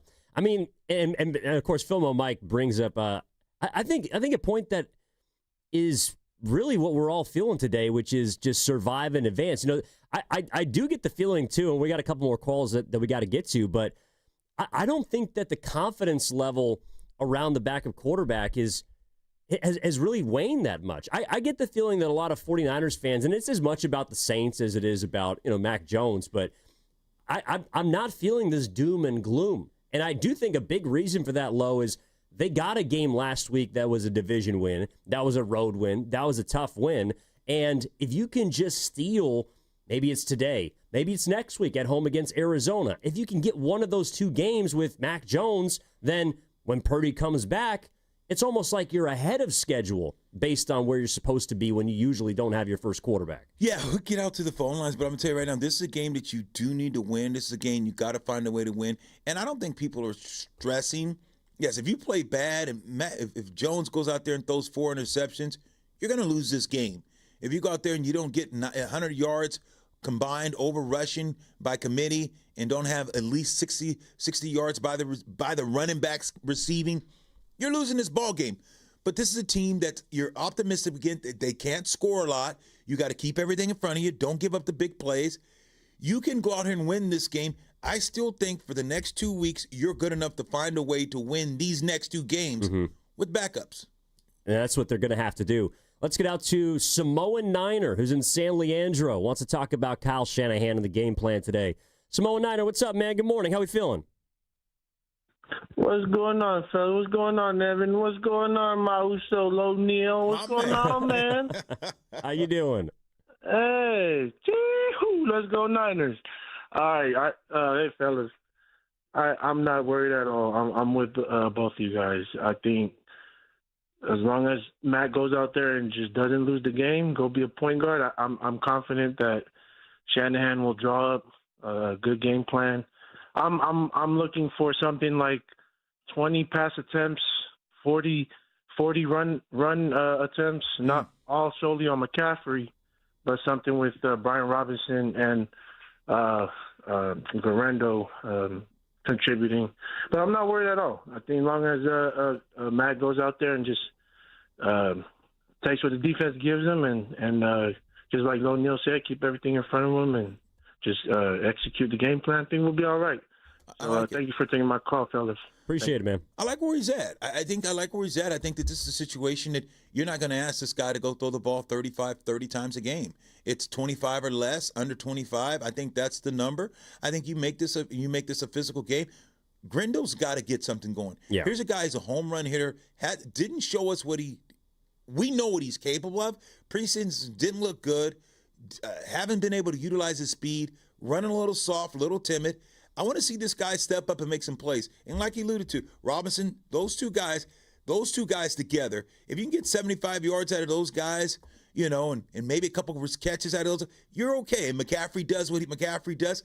I think the running backs can win this game. I think, yes, defense, go play well because you're not playing a necessarily explosive offense. Keep everything in front of you. Tackle. Keep them out of the end zone. Keep them to 3s and not 7. Have your quarterback, Mac Jones, to say, okay, look, let's throw the ball. Let's take what the defense gives us. Let's make some things happen. Keep it under 25 passes and win with defense. But running game today will be the reason why this team takes it to the next level. The Saints last week gave up 5.2 yards a rush. You can gash them. You can find a way. But when you want to run the ball, it comes down to a mindset. When you run the football, it's offensive line saying, hey, look, we know we have a guy that we don't want throwing the ball all day long. We have to run the ball to be effective.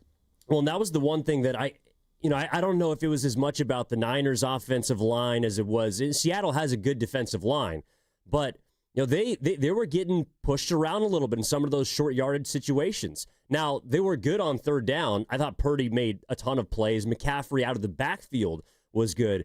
But this is a game where I'm with you. They have to get back to basics. And I think that even though you're down to your backup quarterback, I think intuitively you would think, all right, well, that means more McCaffrey, right? I lean the other way. I actually think this needs to be more of a game by committee, an offense by committee, especially at the running back spot, because McCaffrey is somebody that you want to have him when it's go time, when it's in the fourth quarter, when it's got to have it drives. But I just don't think that giving him the rock 31 times when he was on the field, and I think he was only on the field for 75% of snaps, he touched the ball 80% of those snaps. Like when he was on the field, he was getting the rock. He was. And that's why you have to be diverse, have other guys on the field with McCaffrey, and give the ball to other guys besides McCaffrey, because McCaffrey brings a lot of attention to the party. So you can play action with McCaffrey, do quick jet screens, get the ball out quick because the linebacker is going to be crashing downhill. Fillmore Mike, I wanted to tell you, it's Cafe Du Monde. That's where your girl should go get some beignets before we go back to the line. Wanted you to know, on the way, go get beignets at Cafe Du Monde. Love it. Right in the French Quarter. Love that it. part. You know about that, huh? I know a little bit. I know a little bit. I know a little bit. That was impressive, brother. That was impressive. Cafe Du Monde. Yeah. Well, of course, now you got me thinking about beignets. Right? It's like, oh my God, man. Can I walk down the street and just I just need a little taste. Just a little bit. Just a taste, man. 888-957-9570. What is your confidence level going into this game today? The Niners kick off in about 45 minutes. Keep it locked right here at 95.7 The Game. All day we got you covered with the Golden State Valkyries tipping off at 10 a.m. Game 1 of the WNBA playoffs in Minnesota against the 1 seed in the Lynx. Kevin Dan is going to have the call for you. And then after that, Mark Grandy and Sterling Bennett will have your 49ers reaction on overtime. This is the kickoff show. Again, Evan Giddings, Lorenzo Neal here every single home game as well as road game for you. 2 hours pregame. Next week, we're getting set up for the Laughing Monk Brewing. I cannot wait to see you all in person. It's going to be a party for the home opener, and it's all going to be with Mac Jones probably under center for the 49ers. Let's get back to the phone lines and go to Mitch, who's in New Jersey. Mitch, what's up, man? How we doing? How we doing, guys? Thanks for taking my call. I'm pretty confident. They're a terrible team, offense and defensively. We can I don't like Mac Jones. I'm just not a fan of him. But we're just handing off the ball by, like you said, committee. I don't see some McCaffrey do some wide receivers. Because when they're very deep at wide receivers, I love it. And I think it's the line, especially Nick Bosa, have a big game. And I think we're going to win by like 15, 20 points. Okay, so you feel comfortable about this game, Mitch? Very comfortable. Not really with the quarterback, but the rest of the team. I'm with you. I mean, I think that's that. And thank you for the call, Mitch. I think that's part of it. It's like this team, it feels like is built to sustain some of these injuries. Is built to more so than last year, where it was if a guy went down, there was no one. It felt like the depth to me, Lo, has been replenished a little bit through the offseason. And it's why I'm feeling like this football game is one for the Niners. It's their game to lose, even though they obviously are at a disadvantage at the quarterback position. Yeah, they are. And what is, we're talking about the Niners, and we're talking about what they have and what they don't have. What does the Saints have? Kamara, yeah, he can go. If he's even, he's leaving. The guy's fast, but is he falling off? I mean, we know what he can do in the past. He's older now, for sure. He's like a McCaffrey 2.0, but a step down, like a couple steps. But he can make some things happen, but he's really not physical, doesn't run as hard. So what do they have to lean on? No, their tight end had 11 targets last week and made some plays. The Saints did. So I'm looking at this and saying, what do they give you? Do you think their quarterback is head and shoulders above Daniel Jones? Than Jones. Where do you see the Saints? As a unit. So the one thing that I did glean from that game against Arizona is they're fast. And that's one thing that I don't think Seattle had much speed on the field. They were trying to establish the run, and to credit the 49ers, they didn't let Kenneth Walker and Zach Charbonnet outside of one drive, I thought, run the ball that effectively. And the Saints, meanwhile, Rattler he's not a great quarterback for sure, but runs around. He can move.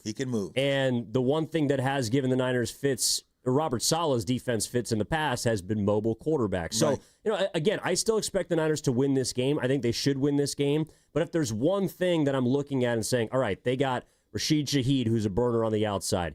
Chris Olave is pretty quick. Brandon Cooks has got some speed. Rattler can run. If there's one area I think the defense is going to be tested in today, Lo, it's going to be having to deal with more of those 4-3, 4-4 guys on the outside. Yeah, they will. And that's where we're going to be tested. That's why you got to make sure you can get the quarterback on the ground. You got to make sure you get him off his spot. He wants to scramble, but you hit him a lot. He doesn't necessarily – he can be rattled. He can be rattled. I think he's going to give the Niners at least one today. Yeah, he's going to turn the ball over. But that's the thing where you got to play complementary football. Understand, sit back and say, look, we know these guys can run by us, so we're going to play some off man, drop some linebackers underneath where he's trying to throw into those windows, make him throw. But your front four got to get home.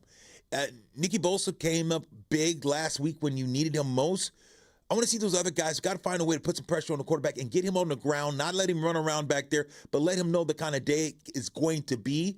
Make them become one-dimensional, because Kamara's not a guy that necessarily going to run over guys. Make them abandon the run and say, okay, we know the kind of game this can turn into. And offensively, like you just talked about how they run. You said this defense, and they run a ball, they're fast. You got to beat them up. Mm-hmm. This is a game where your offense has to play physical, more physical, because you're playing against a team that is fast but maybe not as physical. So I see if the Niners can exploit them. And certainly not as talented, for sure. Let's get back to the phone lines. 888-957-9570. People want to chime in. How you feeling about the 49ers and Mac Jones under center today? Let's go to Los Altos. Talk to our buddy Bobby. Bobby, good morning, man. How we doing? Bobby! Hey, good morning. Thanks for taking my call. I guess part of the love fest. I just want to say, and I tell this to Dibs all the time, the greatest show this station has ever had and ever will have is Joe Lowe and Dibs. You guys I was so sad when that program broke apart. Oh, thank you. Honestly, Lowe, I think about Casket Slap Bet on a weekly basis still today. You guys had the best bits. in radio history. I was part of the billions. I was very lucky to be listening to you guys then. But this is what I want to say. And your tone changed a little bit while I was on hold, but I felt like you guys were so timid and all the callers were so timid. Like, you guys are saying, like, hey, if we do this, we may win. I say, no way. We should expect to win. I mean, how many situations do you have where your backup quarterback is probably better than the starting quarterback of the opposing team? Facts. We should expect to win. And if we lose, we shouldn't be talking about how we lost. If we lose, which I don't expect us to, we should be talking about how we lost, not how they won. I just don't see what we're nervous about. Honestly, we should expect to win. And Salah, what a great opportunity for him to show the league, hey, this team's calling card is also going to be defense, or it is going to be defense this year. Just because we have our backup quarterback who is better than the starting quarterback doesn't mean anyone needs to be nervous. And then finally, I know I just have a little too much irrational exuberance, but I'm all in on the Tonga kid. Jake Tonjes, shout out Jimmy Superfly Snuka. I feel like he's going to become a cult hero, and I'm expecting 8 catches, about 80 yards, and another touchdown from the Tonga kid. So let's go. And Lo, it's great to hear your voice. And Giddy Gids, I know you're living the dream, being a Chargers fan and now sitting next to one of your heroes. So everyone's got a good morning. No doubt. Everyone's got a good morning. Thank you, Bobby. Thank you. Bobby, yeah, enjoy the game, man. Yeah, Bobby, great call, brother. I appreciate all the flattery and all the words. Well, he was talking about a bit that you guys were doing, so I'm unfamiliar with this. Yes, it was. You make a take, and if it was the take died, it would hit the grave digger in the song, you know. So it was really good. The bells would go off, and it's like that's a grave take, so it's gone. It's gone. Okay, so it was a really good bit. You got to listen to it. Pull it up back in the day, and it was pretty interesting. I too agree with him. And where we started the show, I alluded to that with you, and I said I think that Mac Jones is better than Mac. I think that he's better quarterback than the Saints have. We talked about this. I said the next 2 weeks, even with the backup quarterback, you should win this game and you should win Arizona because you're coming home. If you're playing in Arizona, I say it's going to be tough, but you're going to the Niner faithful are going to come out in the groves. You have a chance to go 2-0 today, and yeah, you got some injuries. Big Trent, that was great news. You said that he's playing. Yep. Jennings is playing. It's great news. You got to find a way. You got to find a way to beat this team. This is a team you should beat. That's why I alluded to before the caller was. What do they have? You talked about having some speed, but this is not a great team you're playing against. You're playing against, like I said, when the dust settles, I don't think there's going to be 3 other teams worse than the Saints. And I say it tongue in cheek. And believe it or not, there's a team that's not playing well but has more talent than the Saints. That's the Miami Dolphins. That's a team that just guys aren't wanting to play at that level. So I do believe this game is very winnable. You should win this. And it's about who's going to step up and make plays and who's going to be consistent. Well, and I also just think, look, this is a Niners team that has, if you want to call it even, you want to call it an advantage. The quarterback, in a way, is just a piece of this game. I mean, I really do think that the Niners defense is what we're going to look at and say, again, just like in week 1, that's why you won this game. And, maybe Jake Tonjes, to Bobby's point, has 8 catches for 80 yards and a touchdown. He had his first catches in the NFL last week. Yeah. And I think, in a way, he sort of symbolizes the next man up mentality that last year's team, for whatever reason, just couldn't find. And this year's team already has us feeling like, all right, you got your backup quarterback, just a blip on the radar. Like Mac Jones has been a Pro Bowler. He's led a team to the playoffs. He can sling the rock. And now he's in a better situation 2 stops later where he wants to be here. I think that this is an opportunity for him in a game for Mac Jones where he seizes the moment. And he helps the Niners move to 2-0 and has everyone feeling better despite the fact that their quarterback is going to be out for probably multiple weeks. Yeah, so are you optimistic because Mac Jones is the guy when you think about, from this year to last year? It's him with Shanahan for me. Yeah, for this year, for me, it's not necessarily why I'm optimistic about this. I'm going to say this game It's more about the other guys. The other guys is a team that I got drafted with. The other guys, the other team. Saints. That's what gives me hope. It's not necessarily the Niners who just got all these backups and they're going to play, and this is the super. They can win a Super Bowl without the quarterback. They can't. They don't got Brock. It's no way you're winning the Super Bowl. It's no way you're doing what you need to do. So to me, the reason why I'm just optimistic to be candid with you is the other guys. It's because of who they're playing. They're playing the New Orleans Saints. I don't think they're a great team. I think that you find a way to win this game. Yes, they're going to play, and they're going to play hard. But this is a game that you should win. This is a game you got to win.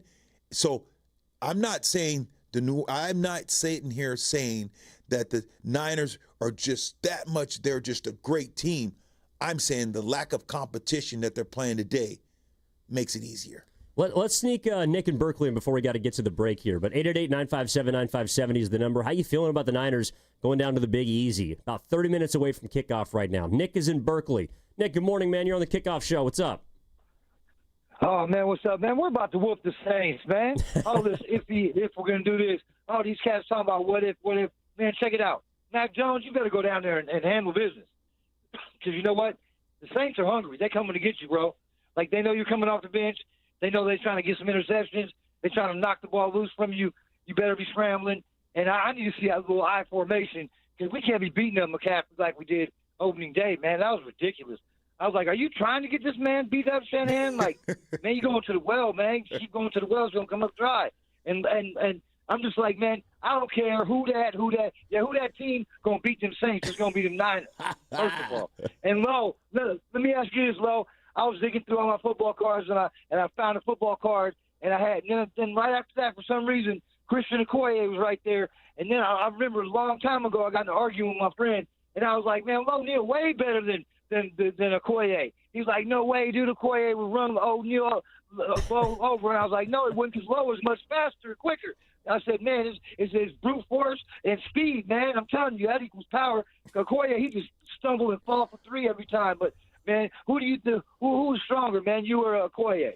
Oh, wow. He's boy. Okoye, the Nigerian nightmare, baby, from Azusa Pacific College down south. I think that he ran the ball. He was tough. He's physical. I remember Ronnie Lott kissed him in the hole and beat him up. And I think that, it just kind of wasn't the same after that. Tough runner. He ran downhill.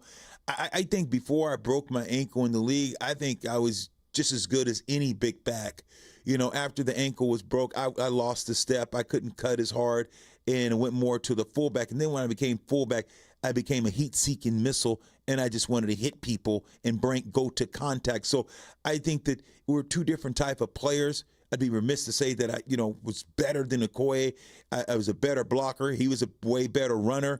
He ran the ball way more than I did. So I just think that thank you, though, for the compliment. I just did my job the best I could. And you did it damn well for damn near 20 years. That's also what factors into this equation as well. All right, we got to hit a break. I see you, Dre and Lamore. We'll get to your call, on the other side. In Lemoore? We got to get to him when they come back. We got to get hang in there, L-Town. We got to get the Dre. We got to get the Dre. We also got to go around the league a little bit, too. We're going to go through some of these games and, of course, wrap up with the Niners, who take on the Saints in about a half an hour in the Big Easy. 49ers, Saints. And then, of course, at 10 o'clock, we got the Valkyries coming up with Kevin Dana on the call right here on 95.7 The Game. Game 1 of the WNBA playoffs tips off at 10 a.m. on 95.7 The Game. We'll take one last break, be back on the other side. This is the Kickoff Show with Evan Giddings and Lorenzo Neal. We're back after this. Here we go. Count on Sundays with the NFL on CBS and Paramount+. This is incredible. Watch your local NFL game live all season long. And he's in for a touchdown. Visit ParamountPlus.com/NFL to get started today. Why is Macy's one-day sale the one sale you can't miss? For starters, you'll find our best prices of the month on fall's top trends, like $99.99 for trenches and barn jackets, diamond bracelets $249, and for cozy nights in, comfy sheets at $19.99 and under. Plus, it's Star Money bonus days, when Star Rewards members can earn Star Money faster. Not a member yet? Join for free online or in-store. Don't miss Macy's one-day sale today. Savings off already reduced prices. Exclusions apply. I am dedicated. I am TNT. With Team in Training, you will reach your best physical self so blood cancer patients can reach theirs. Change your life by joining a marathon, half marathon, triathlon, or a cycle event, and you'll change the lives of blood cancer patients. I am committed. I am TNT. After 600,000 participants and almost $1 billion raised for treatments, TNT has helped the Leukemia and Lymphoma Society make a significant impact in the advancement of blood cancer therapies that save lives every day. I am making a difference. I am TNT. Join TNT. Expand your circle of friends to be part of a very special community. Train with world-class trainers and have the chance to be part of the most exciting endurance sports events in the country. Or train on your own schedule with TNT Flex. Join TNT and fundraise while you train and take part in getting us all closer to a world without blood cancers. Join TNT now. Go to teamintraining.org. Score big by saving lives with Stanford Blood Center. Donate blood between September 1st through the 30th and be automatically entered for a chance to win 2 club-level seats to the ultimate Sunday night showdown, San Francisco versus Atlanta at Levi Stadium. It's your chance to make a difference and experience the game like never before from premium seats with an unbeatable view. Every donation helps patients in need and brings you one step closer to the end zone. Learn more at stanfordbloodcenter.org/touchdown. This is the story of the one. As a custodial supervisor at a high school, he knows that during cold and flu season, germs spread fast. It's why he partners with Grainger to stay fully stocked on the products and supplies he needs, from tissues to disinfectants to floor scrubbers. All so that he can help students, staff, and teachers stay healthy and focused. Call 1-800-GRAINGER, click Grainger.com, or just stop by. Grainger, for the ones who get it done. Actual price will depend on product and subscription plan. Featured products are compounded drug products, which the FDA does not approve or verify for safety, effectiveness, or quality. Prescription products require an online consultation with a healthcare provider who will determine if appropriate. See website for details, restrictions, and important safety information. Want a boost in and out of the bedroom? Hims has you covered. Introducing a new 2-in-1 approach to level up your game. Tadalafil for better bedroom performance and zinc for testosterone support. Put it all together and you've got what you need to turn things all the way up. Getting started is simple. Just go to hims.com/joy to start your free online visit. Through Hims, you can access ED treatments including pills, chews, and more. 100% online. No office visits, no pharmacy lines. Just fill out a simple intake form and a licensed medical provider will determine if treatment's right for you. If prescribed, it ships free and discreetly to your door. Find affordable treatment options at up to 95% less than brand names at hims.com/joy. That's hims.com/joy, HIMS.com/JOY. Join Lorenzo Neal and Evan Giddings at Laughing Monk Brewing in Sunnyvale every 49ers home game this season for our special pregame live broadcast. Plus, we'll have games, prizes, great food, and shuttles to and from Levi Stadium. For more information, visit 957thegame.com.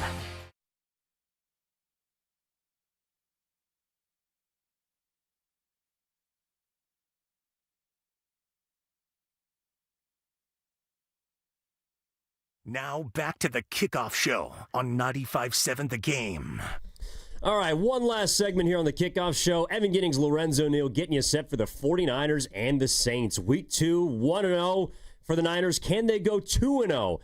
And more importantly, a win with Mac Jones. And of course, on the turntables though. What's going on? Who's on the turntables? I hear a little beat, a little swag. Who that be? I think that's DJ Pasta. Okay, DJ Pasta in the DJ house. Pasta. Steven Risotto. He's in the building. He's going to be helping out, of course, all day. We got the Valkyries coming up in about 30 minutes.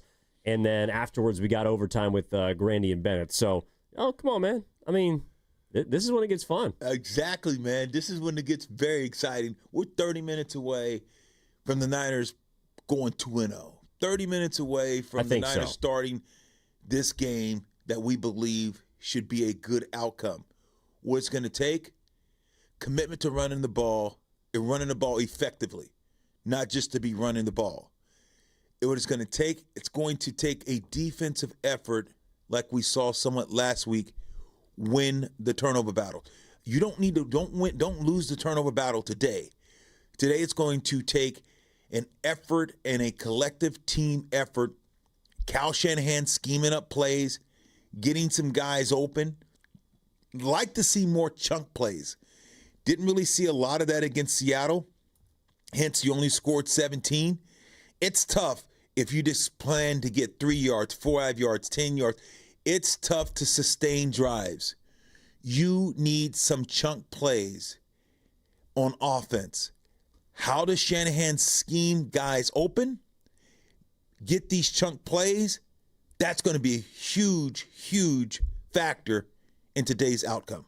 Yeah, I think that this is a game where this Niners defense is going to get after Rattler. And in fact, I think Nick Bosa, like, he had the one sack at the end that sealed that game against Seattle. I think we're in for a big Nick Bosa game. I think even if it's not a number of sacks, I just feel like this is an offensive line that is vulnerable. This is a quarterback that's going to hold on to the ball, that's going to make some mistakes. He's a young guy. He might not be the quarterback midway through the year. They got their second-round pick, Tyler Shuck, waiting in the wings. So I think that this is a game that the Niners defense, and particularly the defensive line, is going to show up. Because against Seattle, they were able to get the Seahawks off the field, but they didn't get to the quarterback as much as I was expecting. I think that changes a bit more this week. I hope so, and I really hope, I think it does change.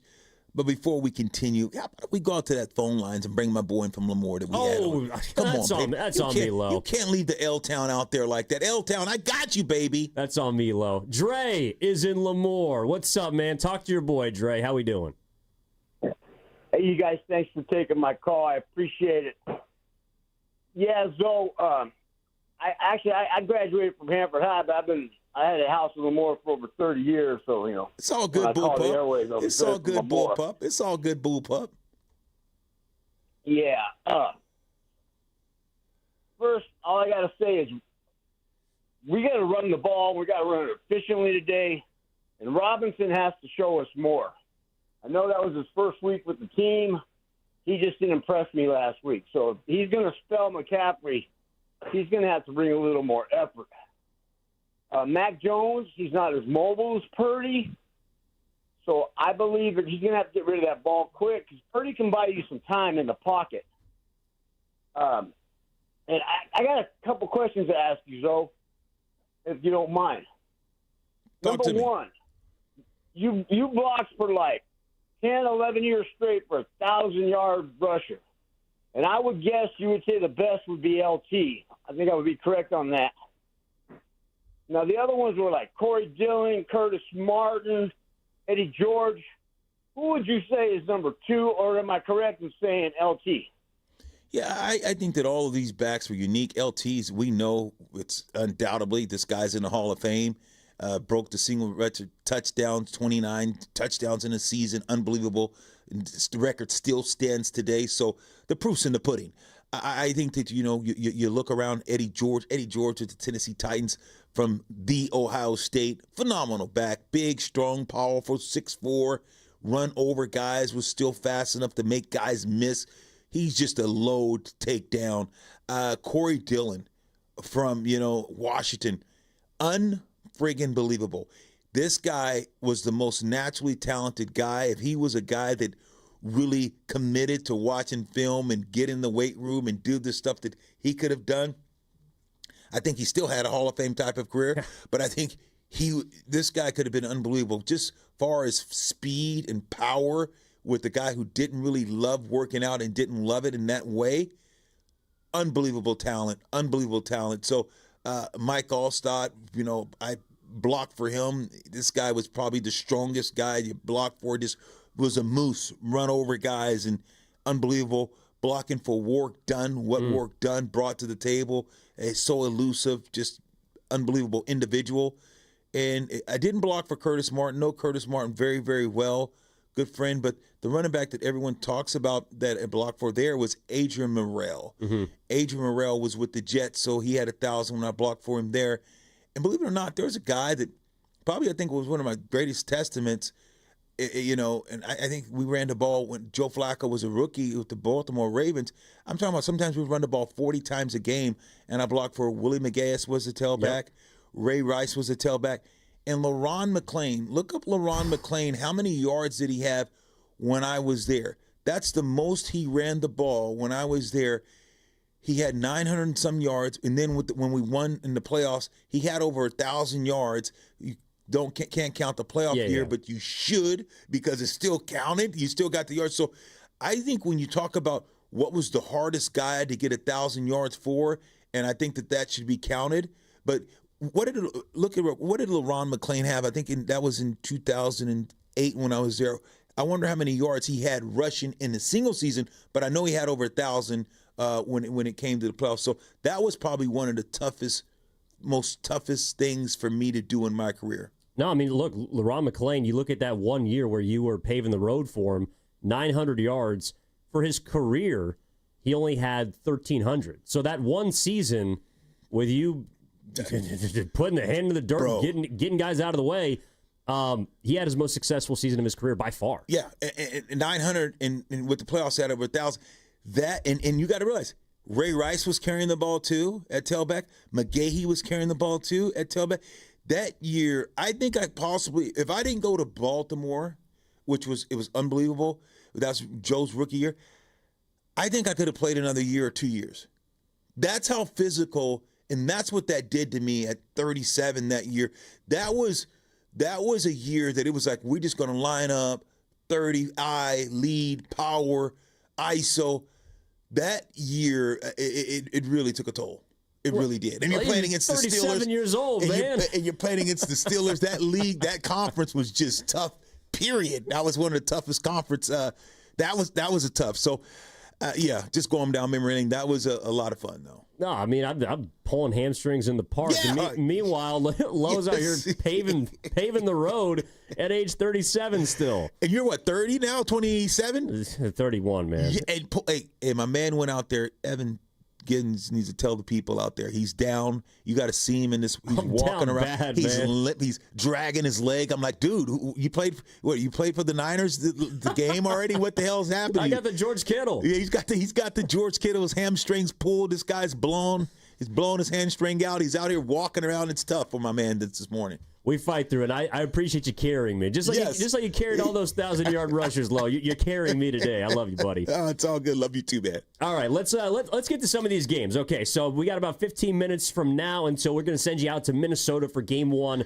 of the Golden State Valkyries' first ever playoff game against the Minnesota Lynx. Kevin Dan is on the call for you there. And, of course, 15 minutes away as well from the Niners and the Saints. So while we got some time left in the kickoff show, every single week, 2 hours before the Niners kickoff, whether it's at home, whether it's on the road. We got Laughing Monk next week. I can't wait. Can't wait. Let's get to the 10 a.m. games. First, Cincy against Jacksonville. Yeah, this is a game I'm looking forward to because Cincy last week, they got a nail biter, a game they should have lost.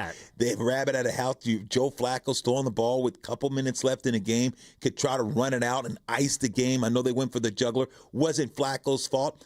I think Cincinnati escaped the nail biter.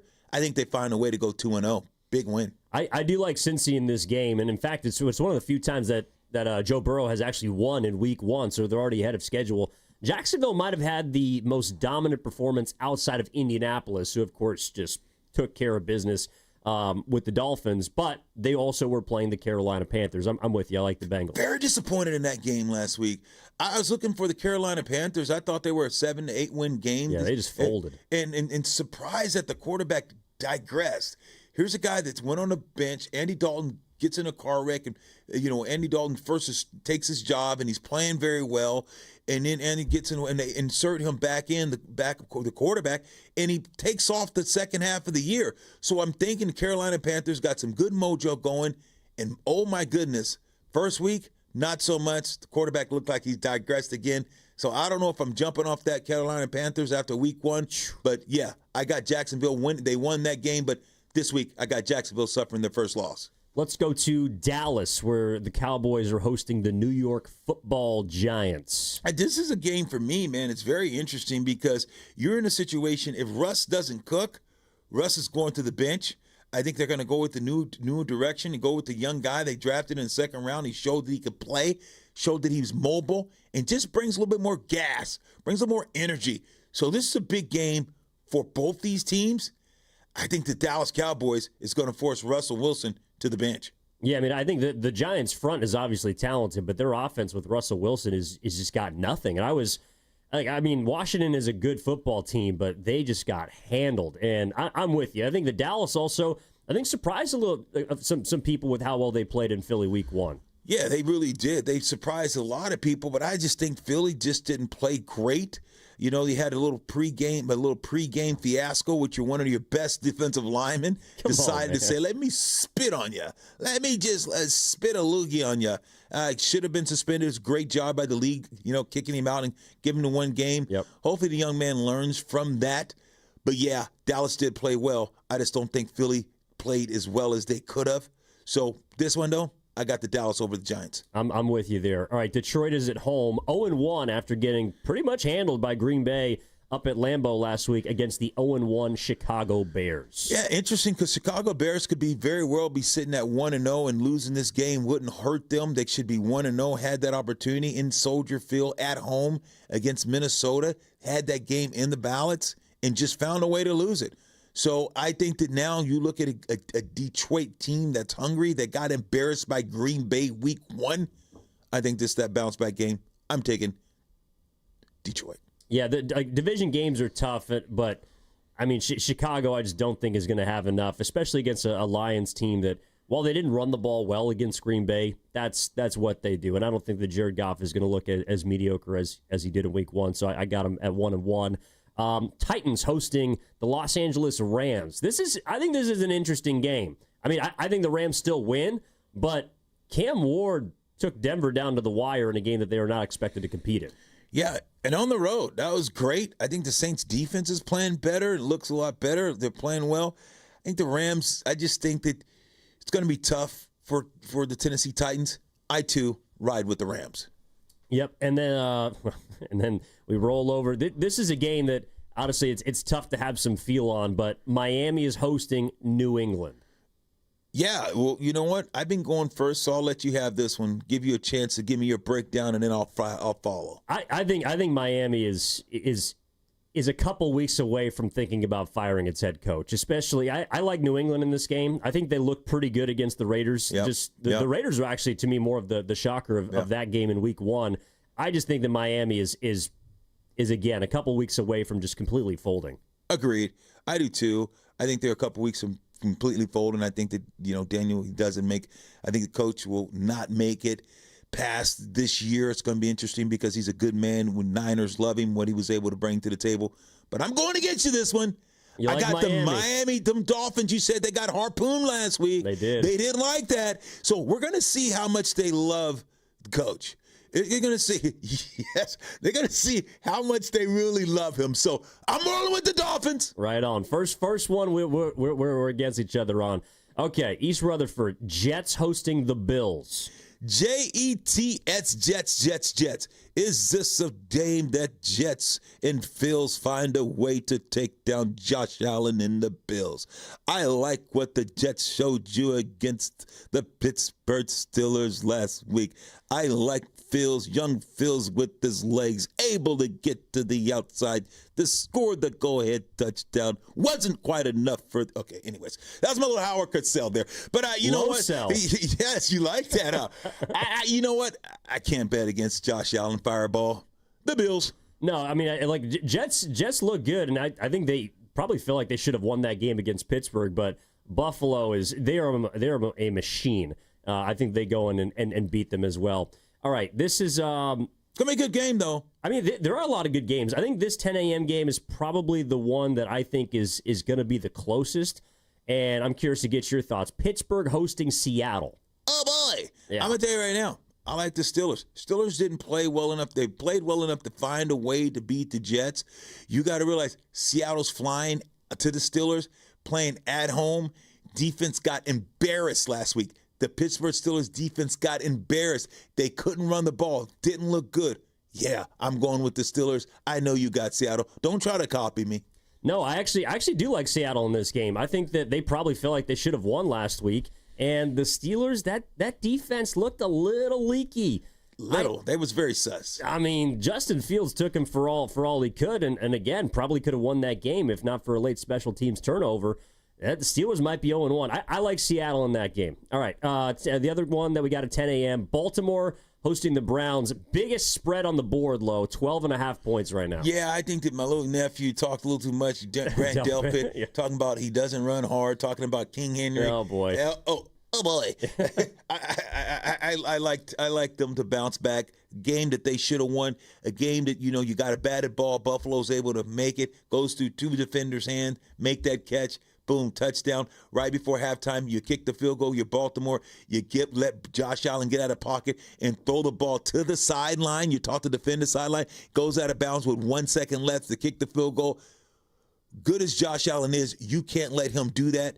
That was a game you had as a Ravens, and you found a way to give it away. So I just don't. I thought that game now is a revenge game. So I got the Ravens running away. Yeah, and it's crazy because Derrick Henry already had 170 yards in week 1. Your boy might have poked the bear. What's that you say about a lying dog? If you see a giant sleeping, you better best let him sleep. Yeah. If you see a bear sleeping, let him sleep. King Henry, Don't man. poke him. All right, in the 1 o'clock slate, we got 3 games. Indianapolis hosting the Denver Broncos. Daniel Jones 1-0. Yeah. I like Denver in this game, though. Yeah, you know what? This is an Indy game. You got to say, okay, they found a way. Now Daniel Jones is playing well. Indy found some hope. Everyone's talking about Denver, how good they are. I'm going against you. I'm right. I want to go with you because I do think that Denver should have the better team, but you're playing on the road. I'm going to go with Indy. If Daniel Jones can pull this off, I think that quickly becomes the early success story of the NFL.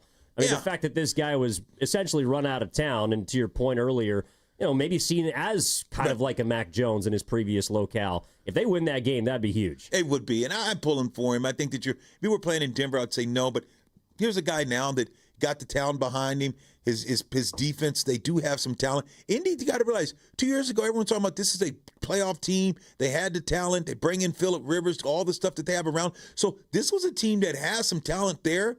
They just need that trigger man. And I think right now they feel that way. So that's why I'm giving them a fighting chance because they're playing at home. This is a reach for me. I would go with Denver, but I'm going to go with Indy. All right, Arizona's hosting the Panthers, and we talked about earlier just Carolina's really lack of juice in Game 1.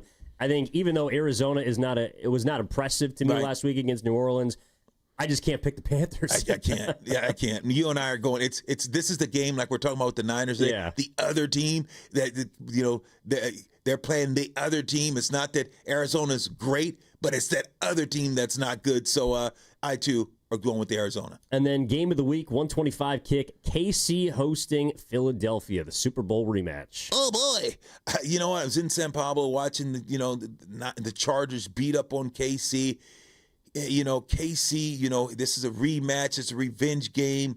They didn't look good against week 1. So everyone's saying KC. I just don't know. And I'm going to tell you, they didn't look great week 1 either. That's the Philadelphia Eagles. Yep. I'm going to take the road team. I probably shouldn't. I should probably go with Mahomes, but I'm going with Philly. I think because it's in KC, that's just the way it swings for me. They're actually home dogs, but I think that Kansas City is going to be able to do enough. They look flat in week 1, and I think that Kansas City gets its first win. All right, Sunday night game, Minnesota against Atlanta. Ooh, where's this one at? This one is in Minneapolis, so Vikings are at home. Okay, if this was in Atlanta, I was taking Atlanta. Atlanta found a way. Atlanta's a good team. I think Minnesota, rallying around the young quarterback, watching him take off, and he flourished in the second half. If this was in Atlanta, Atlanta beats them. I don't know if Minnesota can score. They didn't look great, but then the second half they did. Because they're playing at home, I'm going to go with Minnesota. I know J.J. McCarthy is a winner, but, I think the Falcons, again, probably felt like they should have got their first game. And Penix is – I think that this quarterback matchup, to me, between these two young guys is going to be really interesting to watch. I like Atlanta in this game. I think they can go into Minnesota and win that one. I could see that. I don't blame you. I don't think that that's one that I'm going to fight you over. It could very well happen. I like Atlanta.